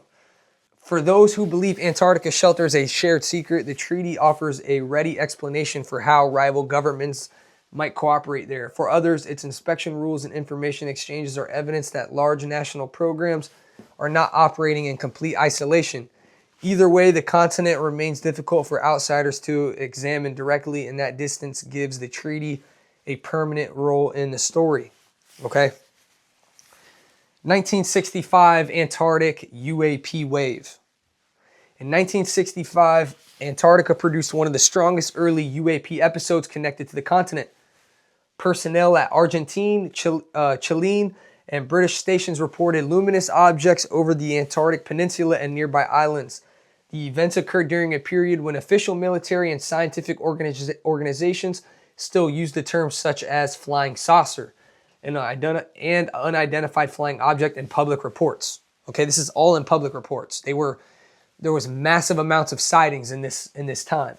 The best known observations took place around Deception Island, a volcanic island with a flooded caldera that served as a base area for several nations. Witnesses described bright objects that changed color, hovered, moved rapidly, and altered direction. Some accounts mention red, yellow, green, blue, or white light. Reports were repeated in newspapers and official communiques, giving the episode of a stronger public record than many later anonymous Antarctic stories. Here's an image of Deception Island and its flooded volcanic caldera, and this is where numerous amounts of UAP reports were centered at. So, here's an image of that. I mean, there is lore about how, I guess there is some type of energy at volcanoes, near volcanoes, that can basically charge up their crafts from what I've heard. So I don't know if that had something to do with this. But let's go into the dates. A sky shared by 3 nations. You got period June 1965. The location and the observers, Argentine personnel in the Antarctic Peninsula region. What was reported, they reported a bright object observed for an extended period, changing color and position. Okay, that's not, let's be honest. They're not going to just report anything for no reason. These are like best of the best. If you're stationed in Antarctica, you're best of the best. You're not going to just waste reports and write up pointless shit. And let's be honest, if it's changing locations and changing color, it's non-human. It's NHI, it's non-human, whatever it is. Or if it is human, it's intelligence that we don't have our hands upon. You got July 3rd, 1965, Argentine base on Deception Island. A luminous body photographed and publicly described in an official communique. July 1965, Chilean personnel near Deception Island. A maneuvering light reported during the same general wave. And you got the 1965 season. The British Antarctic personnel. Related reports helped create the image of a multinational episode rather than one isolated sighting. So you see how these all happened June, July. So this all happened back to back to back. And then this also happened by 3 different, you could say, countries, 3 different organizations. So I could see maybe, okay, if this was all by the British Antarctic personnel, or if this was all by the Argentine personnel, it might be something you could write off. But when it's everyone announcing these sightings, there's something going on. Okay, let's use our critical thinking. There's something going on. The multinational nature of the sighting is what made them important. Antarctica had small isolated communities with trained observers and limited air traffic. If personnel at different stations, like I was just saying, reported similar lights, the events could not easily be dismissed as a single private mistake.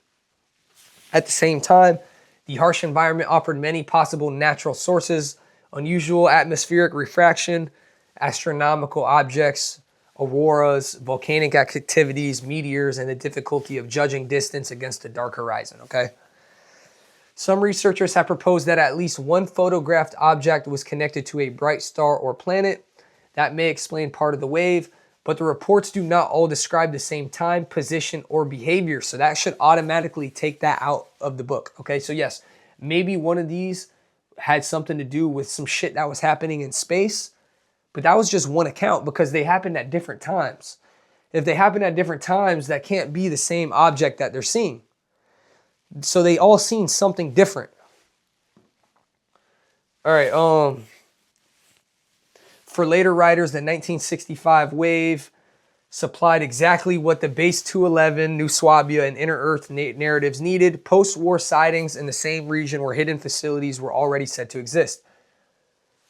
The objects could be surviving German craft, non-human vehicles, patrols from an underground city, or secret aircraft operated by one of the treaty nations. The sightings did not identify their source, which allowed every later theory to claim them. Deception Island added another layer because it is in itself an opening in the landscape. The ring-shaped mountain surrounded a flooded volcanic chamber entered through a narrow passage called Neptune's Bellows. Ships can sail directly into the caldera. Steam, geothermal heat, ash, sudden weather, and darkness give the island an appearance unlike most of Antarctica. To later storytellers, it looked less like a random place for a sighting and more like a natural gateway. So this possibly could have been an entrance or an exit, you could say. The reports also arrived at a turning point. The Antarctic Treaty had recently created a new international order. Permanent stations were spreading and military-backed logistics were making the continent more accessible to governments. If unusual craft were already operating there, the witnesses of 1969 may have been among the first station personnel to see activity connected to a much older presence beneath the ice. Okay. You got Lake Vostok and the NSA story. We're not done. We're still heating up. Lake Vostok is one of the most remarkable places on Earth. It lies beneath roughly 4 kilometers of East Antarctic ice and is comparable in size to Lake Ontario. Scientists believe it may have been isolated for millions of years. The pressure, darkness, cold, and possible geothermal activity make it a natural laboratory for studying extreme life and a model for oceans beneath the ice of moons such as Europa. Here's an image. This is a satellite radar view of Lake Vostok region beneath Antarctic ice. Okay, there you go. And then we got the sealed world. The scale of Vostok is difficult to imagine from the surface. Above it, the ice appears almost featureless. Below it lies a freshwater system more than 200 kilometers long. Radar and seismic studies suggest that the lake has basins, ridges, sediments, and a complex shoreline. Water may circulate slowly beneath the ice while geothermal energy enters from below. The result is a world physically connected to Earth yet separated from the atmosphere for an immense span of time. That isolation inspired several possibilities.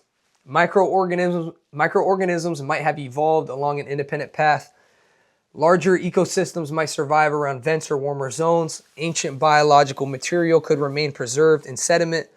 In more speculative accounts, the lake is not only a natural ecosystem, but an environment surrounding a structure, craft, or settlement built before the ice reached its present depth. The lake also sits near a large magnetic anomaly.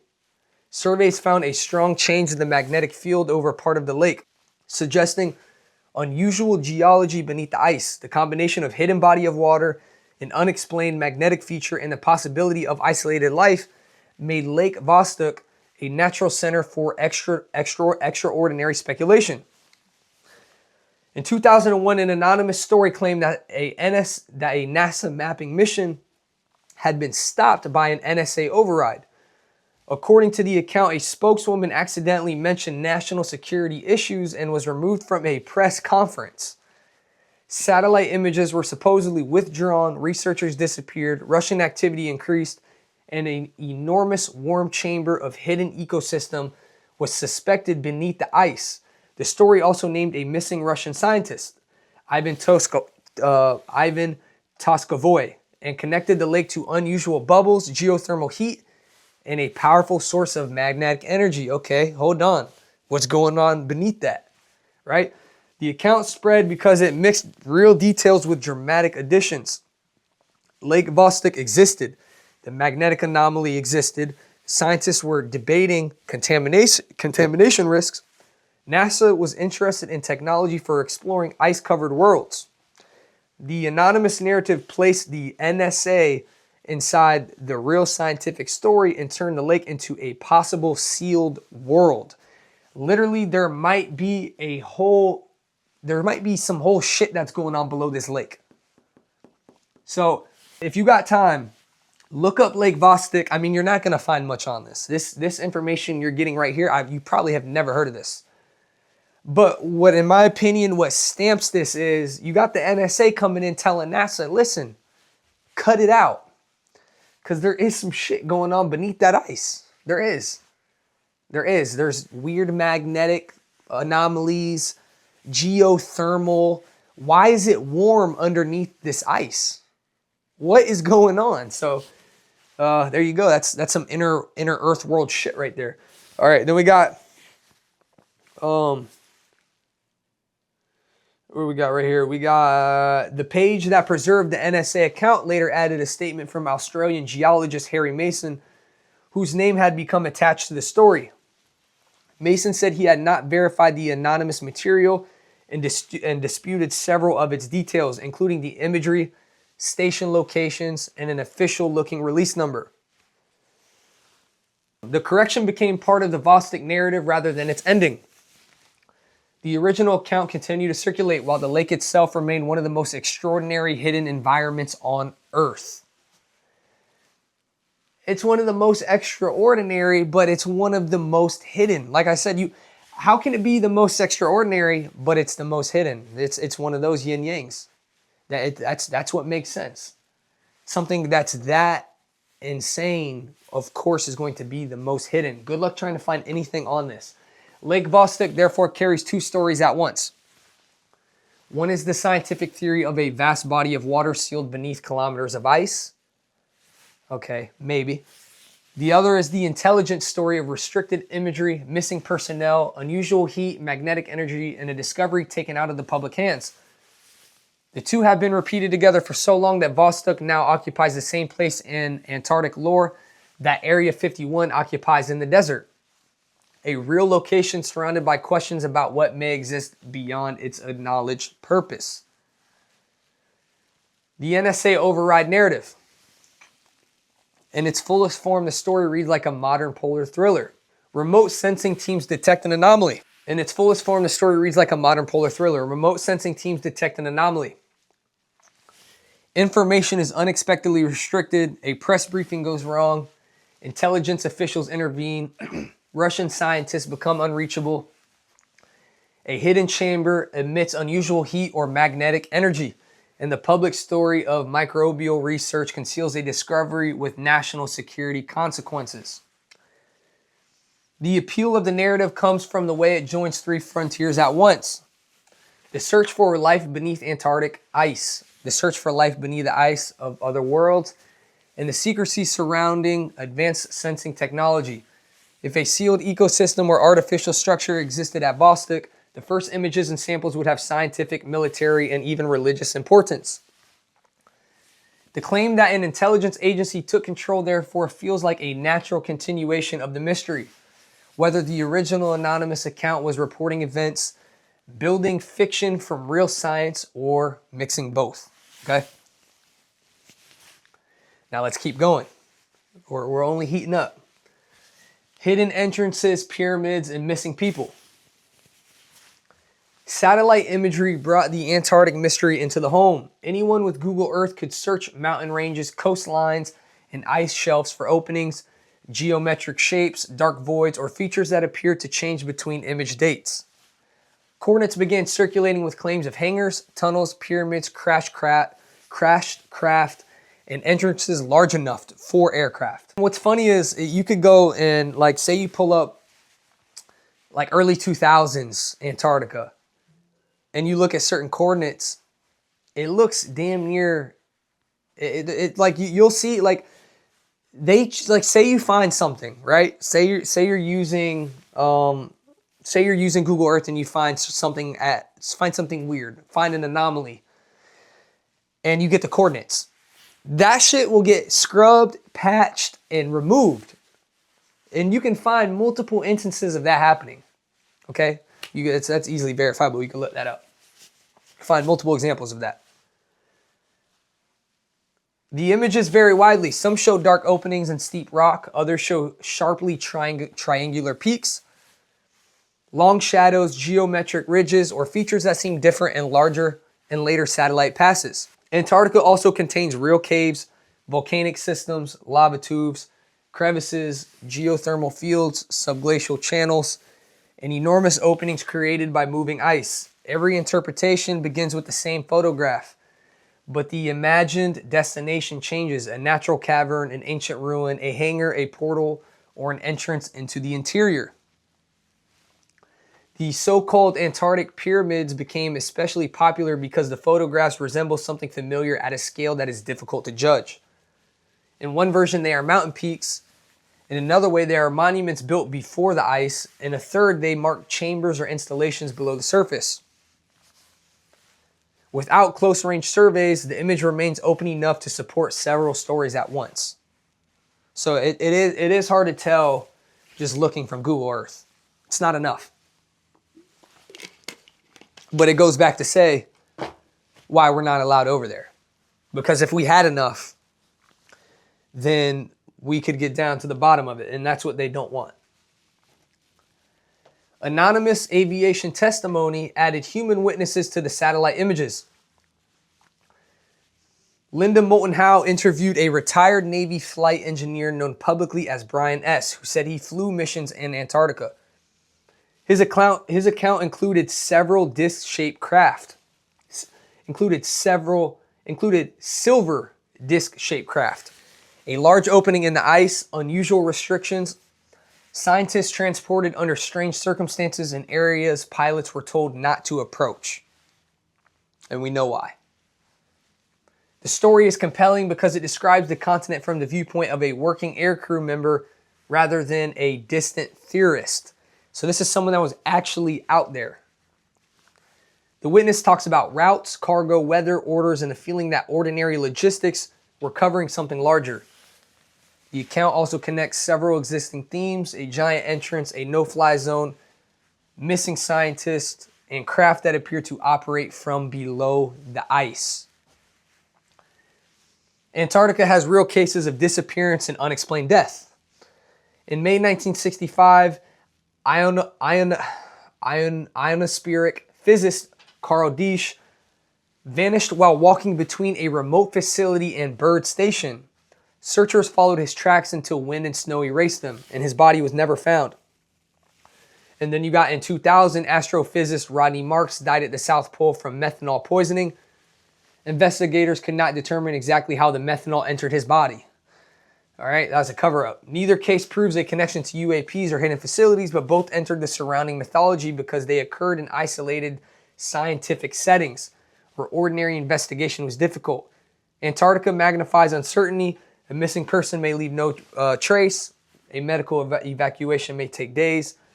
And evidence can be buried by weather before anyone arrives. This is reason stories about vanished teams and silenced researchers continue to feel possible there. So you never know. Sometimes these researchers could have seen or might have been putting together something that could expose what's out there. It's nothing to get those guys gone and missing. Like I said, it would take days for anyone to come and go save them anyways. So everyone out there that is a researcher has to be on their best behavior because it's nothing to just go and get killed. So higher up, here's that you're putting information together to put something together for the public to figure something out. You're getting smoked, and there's nothing. It'll never get back. There will be no justice. You'll just be long gone in the wind. So, and they know that, and that's why nothing will ever leak. Nothing. Because I'm sure they got stuff. Like, let's say you are putting information out there. Let's say you are a researcher in Antarctica that's working at one of these bases.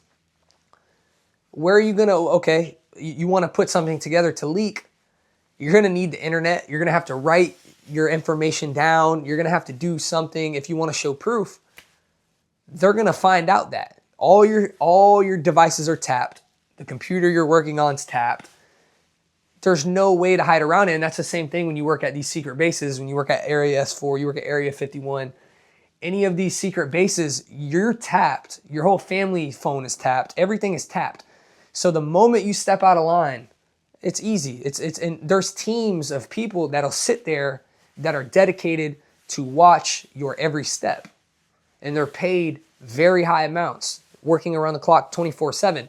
And I'm sure now they have AI systems that, I mean, because they're running AI systems on us. It's just like when you send a text message out or you send a direct message out, you say something on social media, it gets put into databases, and then you have the AI assess what you're saying, and if it puts it and marks it on levels of basically threats.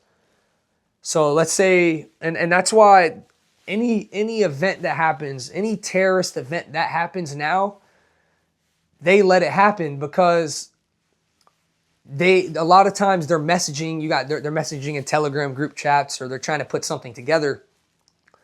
It's getting put into a database, and that's similar to how they stopped the drone attack that was going to happen at the UFC fight.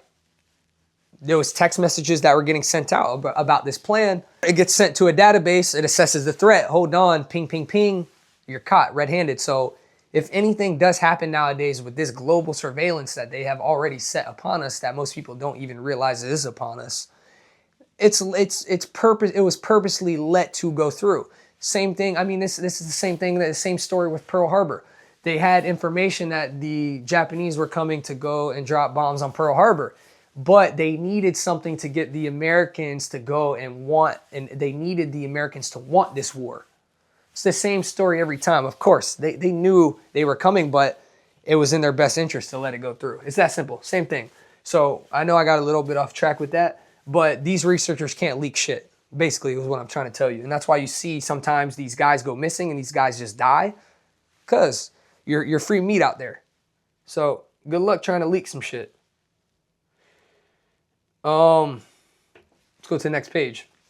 All right. Ice Cube. Okay, this is not the rapper. All right, this is, we'll get into it. Eric Hecker, HARP, and directed energy. Modern Antarctic science often looks like science fiction. Ice Cube is a cubic kilometer neutrino observatory built deep inside the ice at the South Pole. More than 5,000 optical sensors were lowered into holes drilled between roughly 1,450 and 2,450 meters below the surface. The sensors detect faint light created when high energy particles interact with the ice. I don't know if you can kind of grasp how deep 1,450 to 2,450 meters is. That is deep as shit. Here's an image of it. Here's basically like a graphic image. The Ice Cube Neutrino Observatory extends from the surface roughly to 2,450 meters below the South Pole ice. All right. Let's kind of go over the schematics of it. You got the Ice Cube lab at the top, right? Then you got the Ice Top, which has 81 stations, 324 optical sensors. You got the Ice Cube array, 86 strings, including 8 deep core strings, 5160 optical sensors. You got the Amanda 2 array. Then you got deep core, 8 string spacing optimized for lower energies, 480 optical sensors. And here's basically like to show you how big this is. There's an image right here of the Eiffel Tower next to it. And look how small the Eiffel Tower is compared to this thing right here. I wonder how much this cost to build. Let's not even talk about it.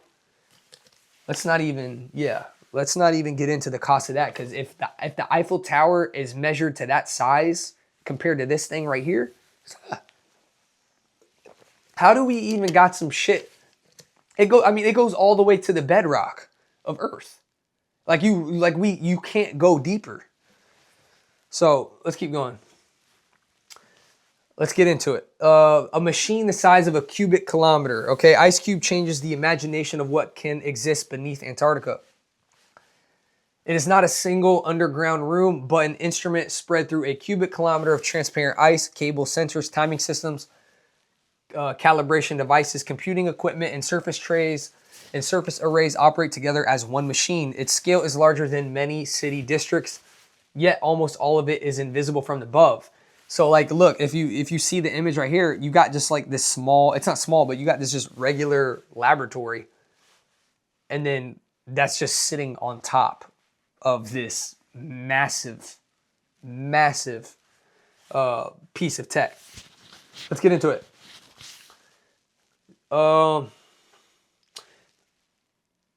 Hecker interprets that geometry as evidence of a system capable of more than passive detection. In his account, thousands of precisely timed modules can be used for transmission, communication, sensing, or energy focusing. He has connected the installation to extremely low frequency signals, faster than light communication, earthquake generation, and the tracking of targeting or objects beyond ordinary radar. The earthquake claim connects Antarctica to a much older fear surrounding ionospheric and geophysical research. That energy introduced into the atmosphere or Earth can be used to influence weather, seismic activity, communications, or human biology. HAARP in Alaska became the best known symbol of that fear. Its public transmitters studied the ionosphere, while alternative accounts describe weather control, mind effects, and a planetary scale energy experiments in the Antarctic narrative. Ice Cube becomes a southern counterpart buried in the ground rather than raised into the sky. Ice Cube's published mission in neutrino astronomy. Eric Hecker, a former contractor who says he worked at the South Pole for Raytheon Polar Services, describes a second purpose hidden inside the same infrastructure. He has called the installation a powerful transmitter and a directed energy platform and has linked it to seismic effects, very low frequency signal surveillance, and unconventional communication. If you guys know anything about Raytheon, Raytheon is one of those deep state. They're one of the teams. So you got multiple, and they don't work together. You got Lockheed Martin, Raytheon. They're not on the same team. Okay, then those are the guys. Say a craft goes out and crashes. They're basically the people that work and reverse engineer crafts. They work on these weapons that are not mainstream. You could say wonder weapons. You need really high clearance, super secretive. You work for Raytheon, you speak out about it, you get smoked. It's one of those type of companies. Super black budget. All right. Yeah. I mean, let's keep getting into it before I branch off. Hecker's story is built around dual use. A large scientific instrument may have a public function and a classified function at the same time. The South Pole offers unusual conditions for radio, particle, and atmospheric work. The ice is clear, stable, and enormous. The location is remote. Military contractors already support station operations in that setting. Hecker argues a system presented as a receiver could also be used as a transmitter. It's that simple. If something can receive, it can also transmit, right? It's the same thing. It's just like a TV. It's the same shit. The most dramatic allegation connects Antarctic technology to earthquakes. They think that this ice cube machine right here is the product of all of the controlled earthquakes. This is the Mac Daddy of HAARP. Most people think these HAARP machines go into the sky, right? Well, not this piece of device right here. Let's just say that this wasn't below ground and this was pointed at the sky. I mean, we've seen the comparison of it next to the Eiffel Tower. This thing would damn near touch space. Let's keep going. The most dramatic allegation. Yep. Okay, here we go. The most dramatic allegation connects Antarctic technology to earthquakes. Hecker has discussed the 2010 to the 2011 Christchurch earthquake sequence and the possibility that energy systems were used to create or influence seismic events. Similar claims have surrounded the HAARP, the High Frequency Active Auroral Research Program in Alaska. HAARP uses high-frequency radio waves to heat small regions of the ionosphere for research. Yeah, research, right? HAARP became famous in alternative research as a result control and geophysical weapon. It has been blamed for storms, droughts, earthquakes, mind effects, communications, disruption, and the creation of artificial aurora. The official facility describes its work as ionospheric science. The larger theory argues that a system capable of changing part of the upper atmosphere may also have military uses that are not publicly discussed. Antarctic stories often combine Ice Cube and HAARP into a planetary network. HAARP interacts with the ionosphere from the north. South Pole systems work through ice and magnetosphere from the south. Satellites, undersea cables, particle detectors, and radar stations complete the circuit in this model. Directed energy is not one visible beam. It is the controlled use of frequencies, plasma, magnetic fields, and the resonance through the Earth atmosphere system. The idea also reaches back to the German wonder weapon story.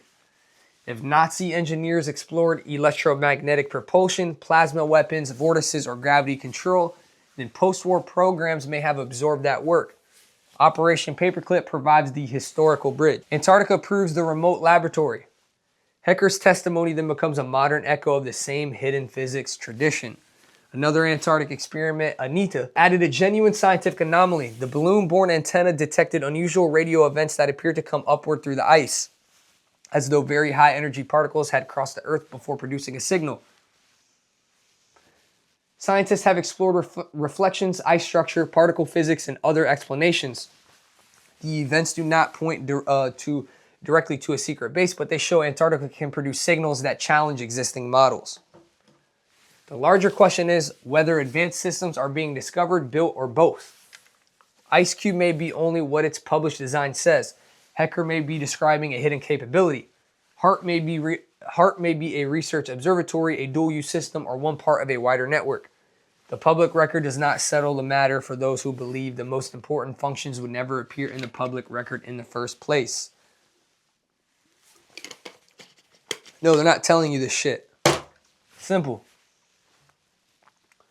All right, ANITA, signals from below, and the portal interpretation.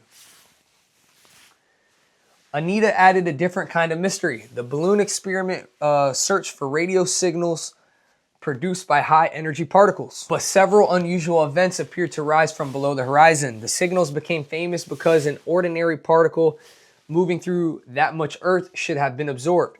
Scientists proposed reflections, unusual ice layers, calibration issues, or new particle physics. Outside the scientific base, the events were interpreted as evidence of activity beneath the continent. There's shit going on beneath that ice. If you've made it this far, you know what's going on now. When IceCube, ANITA, HARP, and the stories of underground bases are placed together, a larger technological picture appears. Antarctica becomes a platform for sensing space, listening through the planet, communicating through ice, and perhaps interacting with fields that ordinary engineering barely uses. Some theories describe a portal system. Others describe planetary defense, a directed energy grid, or communication with craft and installations already below the surface. This is where the modern story differs from the older one. Base 211 required tunnels, aircraft, and physical machinery. The 21st century version adds neutrinos, quantum effects, extremely low frequencies, gravitational fields, and energy transfer through the Earth. The hidden world is no longer only underground. It may exist across the network of frequencies that the public rarely sees or understands. When IceCube, ANITA, HARP, and the stories of underground bases are placed together, a larger technological picture appears. Antarctica becomes a platform for sensing space, listening through the planet, communicating through ice, and perhaps interacting with fields that ordinary engineering barely uses. Some theories describe a portal system. Others describe a planetary defense. Remote viewing Antarctica. Remote viewing entered the Antarctic story through an unusual route. During the Cold War, American intelligence agencies funded programs that tested whether people could describe distant or hidden targets using mental perception. The work became associated with names such as Stargate, SRI, Ingo Swann, Pat Price, Joseph McMonigle, and later military viewers. Declassified records show that programs existed and were used for experimental intelligence collection. Remote viewing does not require the viewer to know the target. In a blind session, the person may receive only a number and is asked to record impressions of shapes, temperatures, movement, structures, people, or events. Supporters argue that repeated similarities across independent viewers can reveal information that normal methods cannot reach. Critics argue that interpretation, cueing, chance, and the selective matching make the results unreliable. In 2021, the Farsight Institute released sessions aimed at two Antarctic targets. The first concerned the most advanced Nazi base in Antarctica near the end of the Second World War. The second concerned the most important battle between that base and American forces around the time of Operation High Jump. The viewers were told not to target descriptions during their sessions. According to Michael Sala's summary, the viewers described a cold mountainous region, large artificial structures, underground living and industrial areas, saucer-shaped crafts, humans, and non-human beings. Several described a mixture of fear and arrogance among the human personnel and dominance among the non-human group.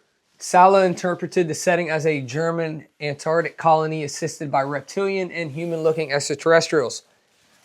For the battle target, viewers described conventional aircraft and ships facing advanced craft that emerged from underground or undersea locations. The conflict was described as one-sided, with energy weapons destroying aircraft and ground forces. The commander of the advanced force was perceived as a tall reptilian being. The losing human commander was left devastated. A detail later connected to Byrd. So this is literally these remote viewers are literally telling the exact same story that was in Admiral Byrd's diary, right? The exact same. The exact same. This right here is what stamps it for me 100%. There was a literal battle that happened. A literal battle. Remote viewing occupies a unique position in the dossier. It does not depend on access to archives, satellite images, or whistleblower documents. It claims to look directly at the hidden event. That makes it attractive where secrecy is assumed to be total. It also makes the material difficult to test in the ordinary historical way. The sessions are therefore read by supporters as independent confirmation and by skeptics as modern psychic reconstruction of an already famous legend. The important point is that remote viewing itself is no longer only a rumor. The intelligence programs existed. The debate concerns what the method can actually reveal.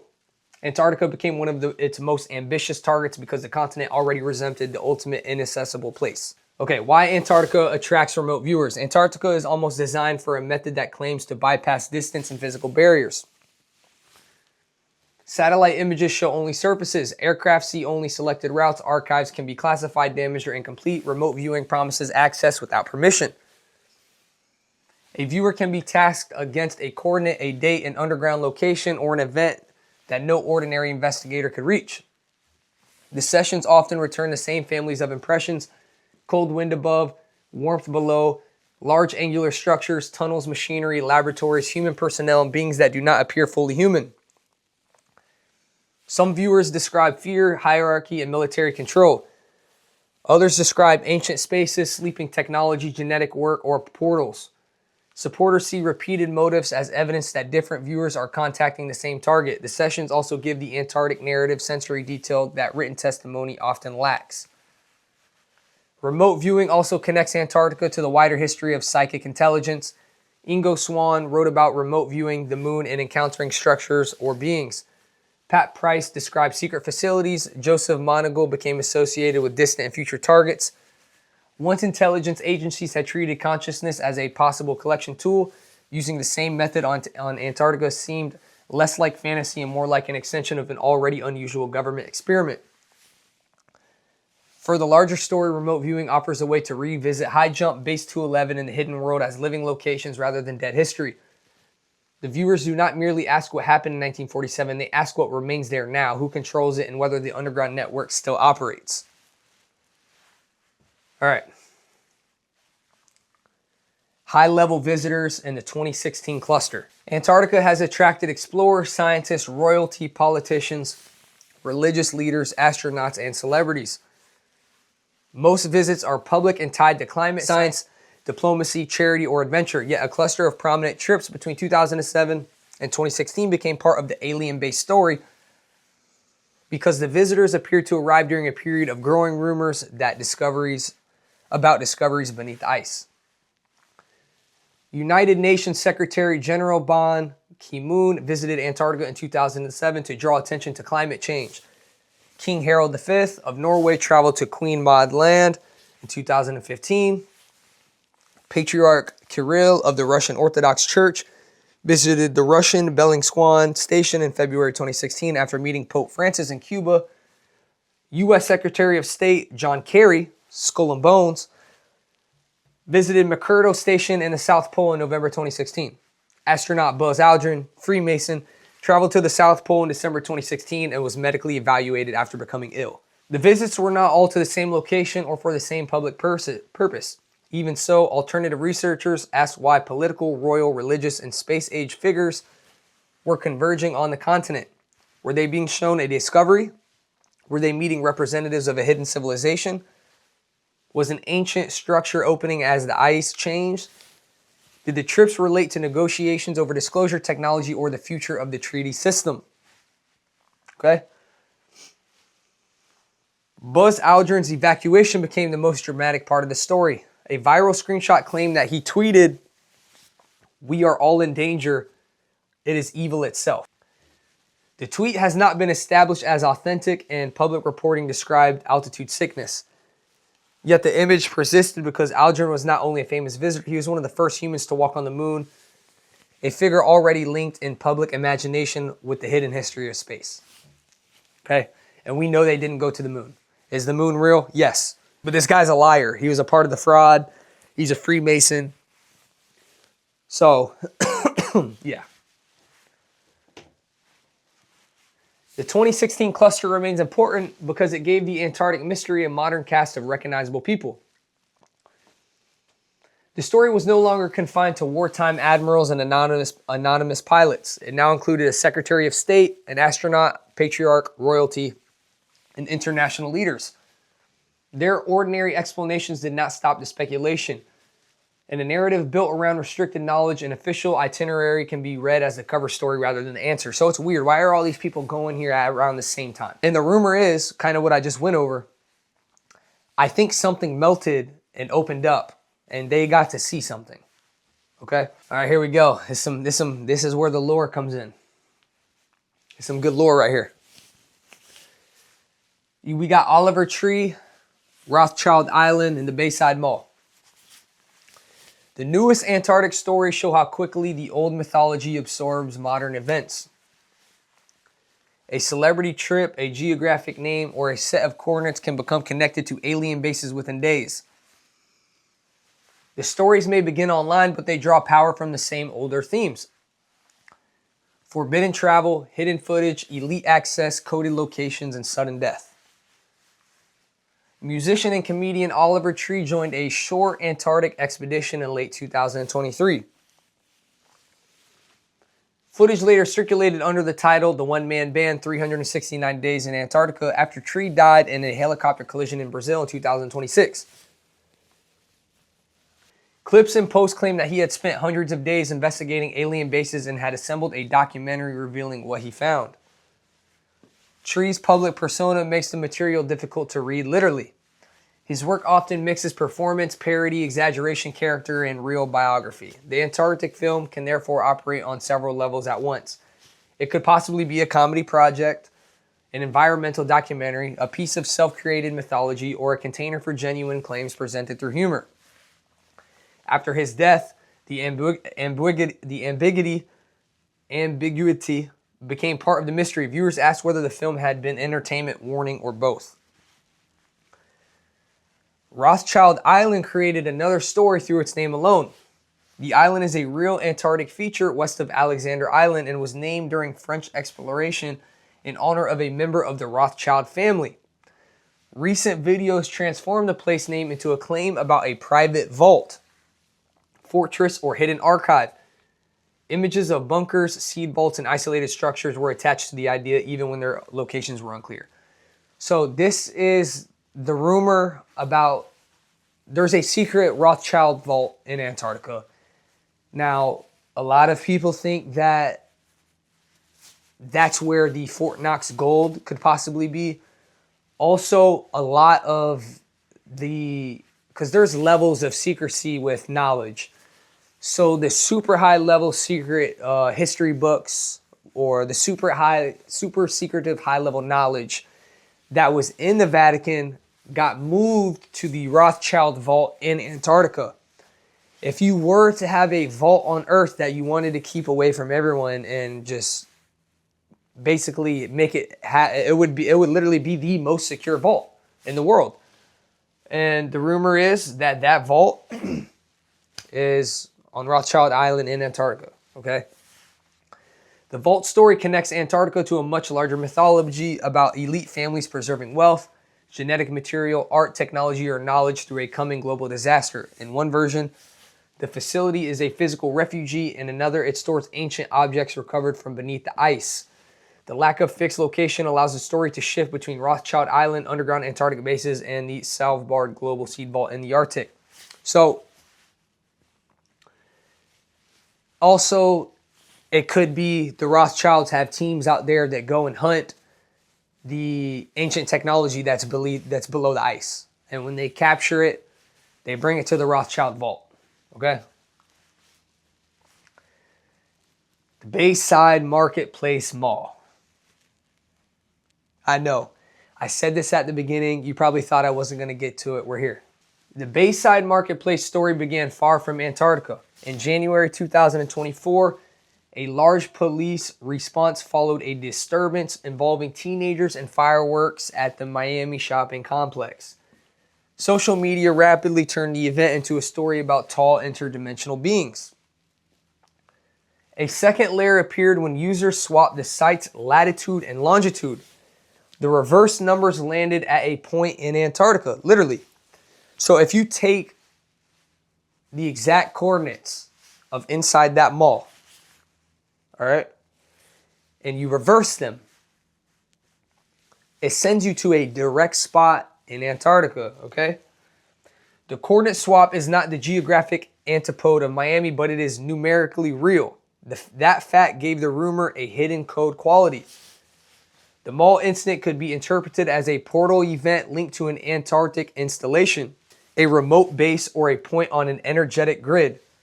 The story did not require anyone to travel south. Antarctica entered through mathematics, as though the continent were the concealed backside of the event. That story, I'm just going to let you guys know right now. Put it like this. Everyone, there were some people, so the footage, the CCTV footage of inside that mall of that day, it stopped working. It's not like footage got deleted. When these interdimensional beings spawned inside of this mall, technology stopped working. Lights were flickering. CCTV stopped working.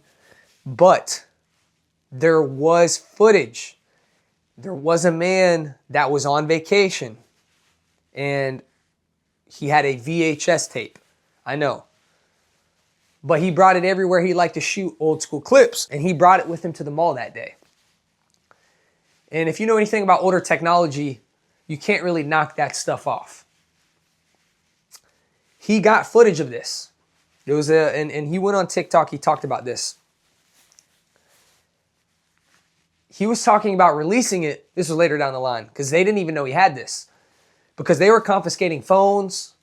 When the people were leaving the mall, they were confiscating people's phones, deleting it. The thing is, they didn't even have to confiscate phones. The technology that we have today, they can just send something out where they can go inside your camera roll without even your control and just remove something from your phone. But they were going through phones, regardless of that. But they didn't go through the VHS. And he was talking about how he sent it off, this tape off to a lawyer, someone that was going to look after him, basically his kill switch, because he ended up talking about it and he was getting threats. After he said that, his apartment burned down. They burned his apartment down. And if you can, I don't know his TikTok name, but after he talked about this, he went completely off the map.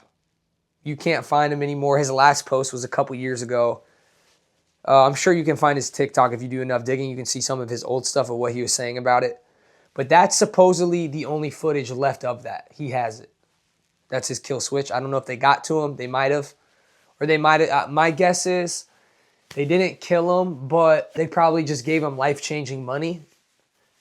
Stop talking about it. Here's your new life. They got a hold of the tapes. And that tape is in the motherfucking Rothschild vault. That shit's in the Vatican.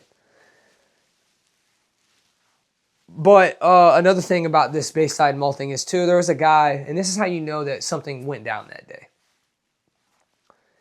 There's a kid that's friends, that his friend, so this kid's friend, his dad worked for Miami PD. And he FaceTimed his friend. He was with his friend, and the kid FaceTimed his dad. And he was recording him talk to his dad on the phone through FaceTime, and his dad worked for Miami PD. He didn't know he was being recorded. And this is how strong, I don't know if the whole Miami PD got paid off. I don't know what happened. But whatever the fuck happened, these motherfuckers are not talking. He didn't even know he was being recorded. And when his son called him, he said, "Hey, Dad," you can find this clip too. This is on the internet. He said, "Hey, Dad, can you tell me about what happened at the Bayside Mall that day?" My friend's asking. He says, "Now, you know I can't talk about that. You know I can't bring that up. I'm not allowed to talk about that." So if it really was fireworks, if this really did happen and it was just kids messing around, the dad on the phone would have just said it. But he's on some shit, "Oh, I can't talk about it." Like, they must have signed an NDA of hell. NDA of hell, but I'm sure they got rewarded handsomely for it. Okay. These modern examples reveal how the mythology now works. Old stories provide the structure, new events provide the names and images. A sudden death recalls silenced researchers, a celebrity documentary recalls forbidden footage, a famous family name recalls hidden control, a coordinate coincidence recalls portals and secret geography. Antarctica remains the place where unrelated mysteries are gathered and given a common destination. All right, Antarctica and pop culture. Antarctica's hidden cities and alien bases are not confined to conspiracy literature.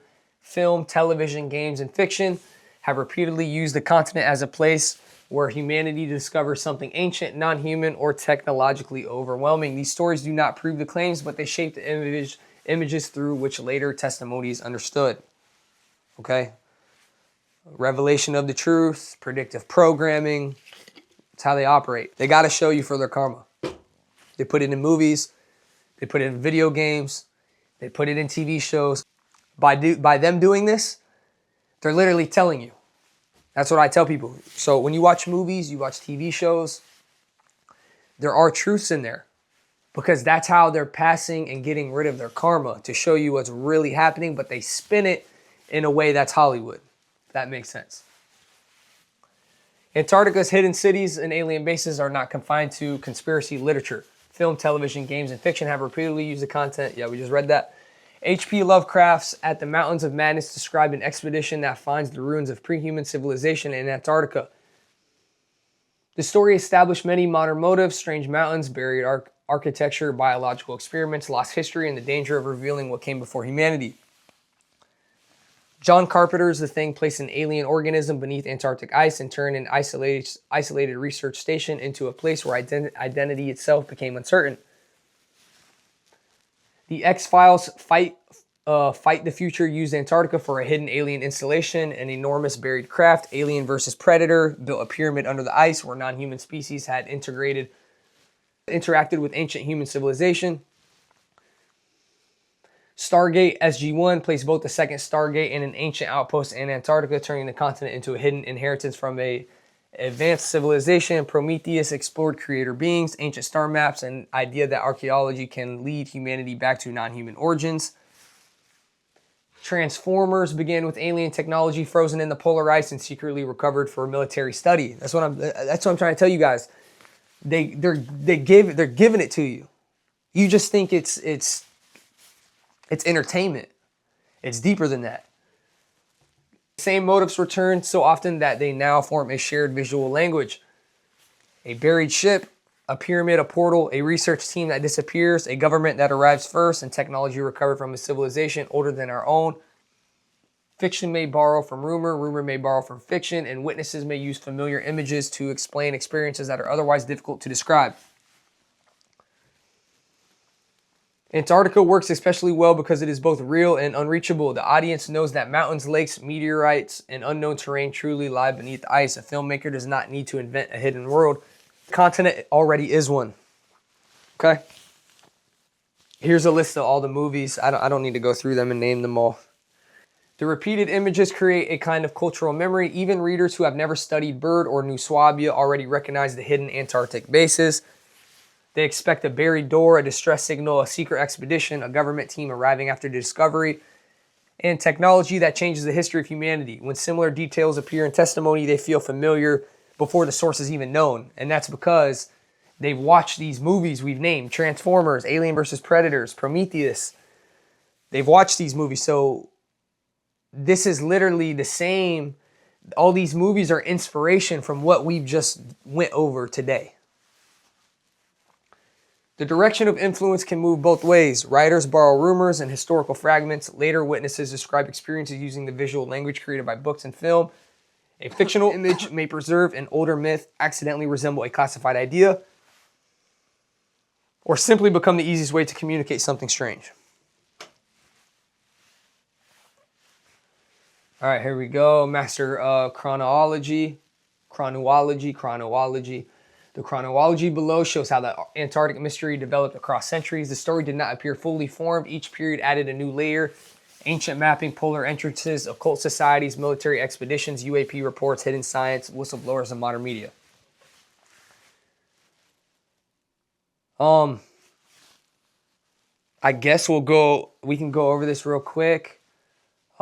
Started off in 1513. Pierre Reese compiles the surviving world map, later linked to Antarctica. 1692, Edmund Halley proposes a layered or hollow Earth to explain magnetic variation. 1818, John Sims Jr. announces a hollow habitable Earth open at the poles. 1906, William Reed publishes The Phantom of the Poles. 1913, Marshall Gardner publishes A Journey to the Earth's Interior. 1928 to 1935, Richard E. Byrd leads major Antarctic expeditions. 1935, Antarctica is established as an SS research organization. 1938 to 1939, the Schwabenland expedition maps New Swabia. 1945, the Second World War ends in Europe. Allied powers begin capturing German scientists and technology. 1946 to 1947, Operation High Jump sends Task Force 68 to Antarctica. March 1947, Byrd gives the El Mercurio interview about the polar attack routes. 1947, the alleged inter-Earth flight is dated to this period in the missing diary. 1954, Byrd speaks on television about land and resources beyond the pole. 1959, the Antarctic Treaty is signed. A lot of shit went down. That motherfucker had to get passed. May 1965, Carl Dish disappears near Byrd Station. July 1965, Argentine, Chilean, British personnel report unusual objects near the Antarctic personnel. 1990s, Lake Vostok becomes a major target of international scientific interest. 2000, astrophysicist Rodney Mark dies from methanol poisoning at the South Pole. 2001, the anonymous Lake Vostok NSA override story circulates online. 2007 to 2016, a series of high-profile political, royal, religious, and astronaut visits draw attention. 2010 to 2011, Christchurch earthquakes later become linked in directed energy theories. 2012-2013, Operation High Jump battle stories and satellite entrance claims spread widely online. 2015 onward, Linda Moulton Howe presents a testimony of retired Navy flight engineer Brian S. 2018 to 2020, Anita anomalous upward going radio events are published and debated. 2019, secret Antarctic Space Fleet testimonies connected to modern naval insiders. 2021, Farsight remote viewing sessions describe a Nazi base in a high jump battle. 2023, Eric Hecker gives public testimony about the South Pole directed energy systems. Late 2023, Oliver Tree joins an Antarctic expedition and films material later tied to an alien-based stories.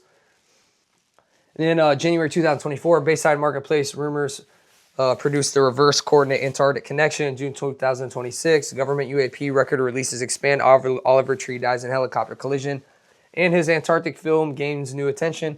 Closing note, the Antarctic story begins with a white space at the edge of the old maps and ends beneath a landscape that modern science is still learning to see. Along the way, it gathers vanished continents, polar entrances, secret societies, wartime expeditions, flying discs, Admiral Byrd, UAP reports, hidden lakes, remote viewing, directed energy, and visitors whose journeys became mysteries of their own. In one version, the hidden builders are remnants of wartime Germany. In another, they belong to older human civilization and inner-Earth society. A modern classified program or a non-human presence. Some stories describe a single installation. Others describe a network of bases, gateways, archives, and technology spread beneath the continent. The stories endure because Antarctica itself remains extraordinary. Mountains, lakes, valleys, volcanoes, fossils, and long-buried records lie beneath kilometers of ice. Every new survey reveals more of a hidden landscape while leaving vast regions beyond ordinary experience. The final image is the same one that began the dossier, an immense white surface covering an unseen world. The names, expedition, diaries, coordinates, photographs, interviews, and declassified records gathered here form a trail for anyone who wishes to follow it farther. This dossier was compiled from historical records, scientific material, books, interviews, whistleblower testimony, attributed documents, remote viewing sessions, documentaries, and modern media. Its purpose is to present the stories and the connections between them. It does not seek to prove or disprove claims. The readers are encouraged to follow the listed sources and continue the investigation for themselves. I'm going to basically tell you guys, this is what went down. The Germans made it through, and they made a deal. They got base 211 in New Swabia. I don't know if they were reptilians, whatever the hell was down there. They taught them. They gave them technology. The elite Germans, the super smart scientists, they set up their bases and they set up shop. And that was the whole point of Operation High Jump with Admiral Byrd and their team going out there. And then they had a war with them. It completely had no chance of fighting it. Had to get the hell out. Brought it back. Basically, all the other countries knew they couldn't fuck with them no more. Leave them alone. Antarctic Treaty. And that's a main reason the Antarctic Treaty got passed, because everyone knows it don't matter who the hell they send at them. They're not beating what they got down there. And also, there's artifacts, ancient civilizations, and artifacts that are beneath that ice that would alter human history, religion, a multitude of things. And there are still living beings that are beneath certain structures that are still living below the ice, because there's no better spot for them to live on Earth than below Antarctica, in a place that none of us are allowed to go to. Okay, so that's your answer for Antarctica. I'm pretty sure the rest is sources. This is all the sources right here, down to the bone, everything. So yeah, all the pages. So yeah, image credits, everything, all legit. So I hope this gives you your answer on Antarctica. I feel like this is probably the most detailed on the internet. You're not going to find any more information about this in one video than this. This is a super long video. I thoroughly enjoyed this. If you made it to the end and you made it and you're listening to me right now, I appreciate you guys. For real. I appreciate you guys. I really love this shit. I really do. I put my all in this shit. So, I hope you learned something. Now, I know you just heard kind of my overview at the end, but you can still formulate your own opinion. But everything that I presented is, it's not just fluff. It's not just, there's sources behind all this. Okay? There's legit research behind this. This isn't just sit down and make shit up. So when you listen to this, you don't have to agree with my opinion on what happened, what I just was saying. But whatever opinion you formulate to me after watching this is valid, because you're getting it right from the source. This is all in one place. This is put together in one place. We got more lectures coming. We're going all in. We're not stopping. We're gonna keep the ball rolling. I appreciate this. Hit 4K subscribers. I want to hit 10K. That's what I want. I want to go to 10K. And I know after that I'm gonna want to go to 100 and just keep it going. But I know one day these will go down. These will be looked upon in years. I'm not worried about the numbers now. I mean, the P47, P52 is taking off, low key. You see it on the uptrend. The views are going up. They're going up and up and up. It's this work right here. I feel like in some years, even in maybe 10, 15 years, because in my opinion, you're not gonna find anything better than how this was just put together. You're not. And I don't think anyone's gonna come along and be able to do this and do what I just did right here. And with this type of style and how I'm doing it is real original. Most people put together some information and they put an AI voice behind it, and it's a faceless channel, and they put their little graphics over it, and they just take information they got from another video and repaste it and put it in their own words. This right here, this is like you're in school. So I just know in the future, 10, 15 years now, when it's all said and done, when I hang my jersey up, this shit's going to go down in history. Everything that I'm covering. And we're not done. We're not done. We got a lot more coming. So, yeah, that's about it, though. I'm done with the little spiel. I need to take a break. I need to sit down. My back hurts. This is probably, 2.5 hours long after he cuts it up. Probably shot for 3 hours. So, yeah. I think that's about it, though. Yeah, follow my socials, though, too. Bobcancount on Instagram. I know I do got some people that are only on my YouTube. That's cool, though, if you don't got social media. I put all my reels up on my shorts anyways. If you do fuck with me, though, go and follow my Twitter. Check out my Twitter. You can also, I hate asking people, I don't really need the money, but if you do want to become a member, you can become a member. You become a YouTube member. I think it's $5 a month. I do need to make it, though, where I'm making content for members only, so probably don't do it yet until I start dishing out some of that type of content, because I do have some ideas about content. That the member only content will be like the shit that I really can't talk about, that like really like occult ritual type of shit, secret society, and really get into it. That'll be more like for the members only. I don't know. Don't worry about that actually right now. I'm good. RainBet's paying me. So now if RainBet cuts the lights off, which they can because they go month by month, then I might need some membership support for sure. But right now we're good. So shit, we did it. We motherfucking did it. I don't know. This might be. I don't know if this can't top P47, P52 because this is number 2 though. This is better than Project Looking Glass. The P47 and P52, bro. That shit is straight ball knowledge.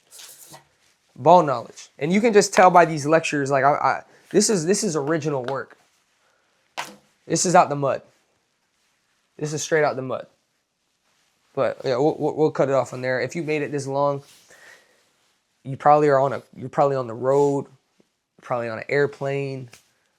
If you're just in your house listening to this, shout out to you. If you're on the road, shout out to you. If you're in the sky and flying, shout out to you. If you're listening and you made it, much love. Bobcancount. We'll be back.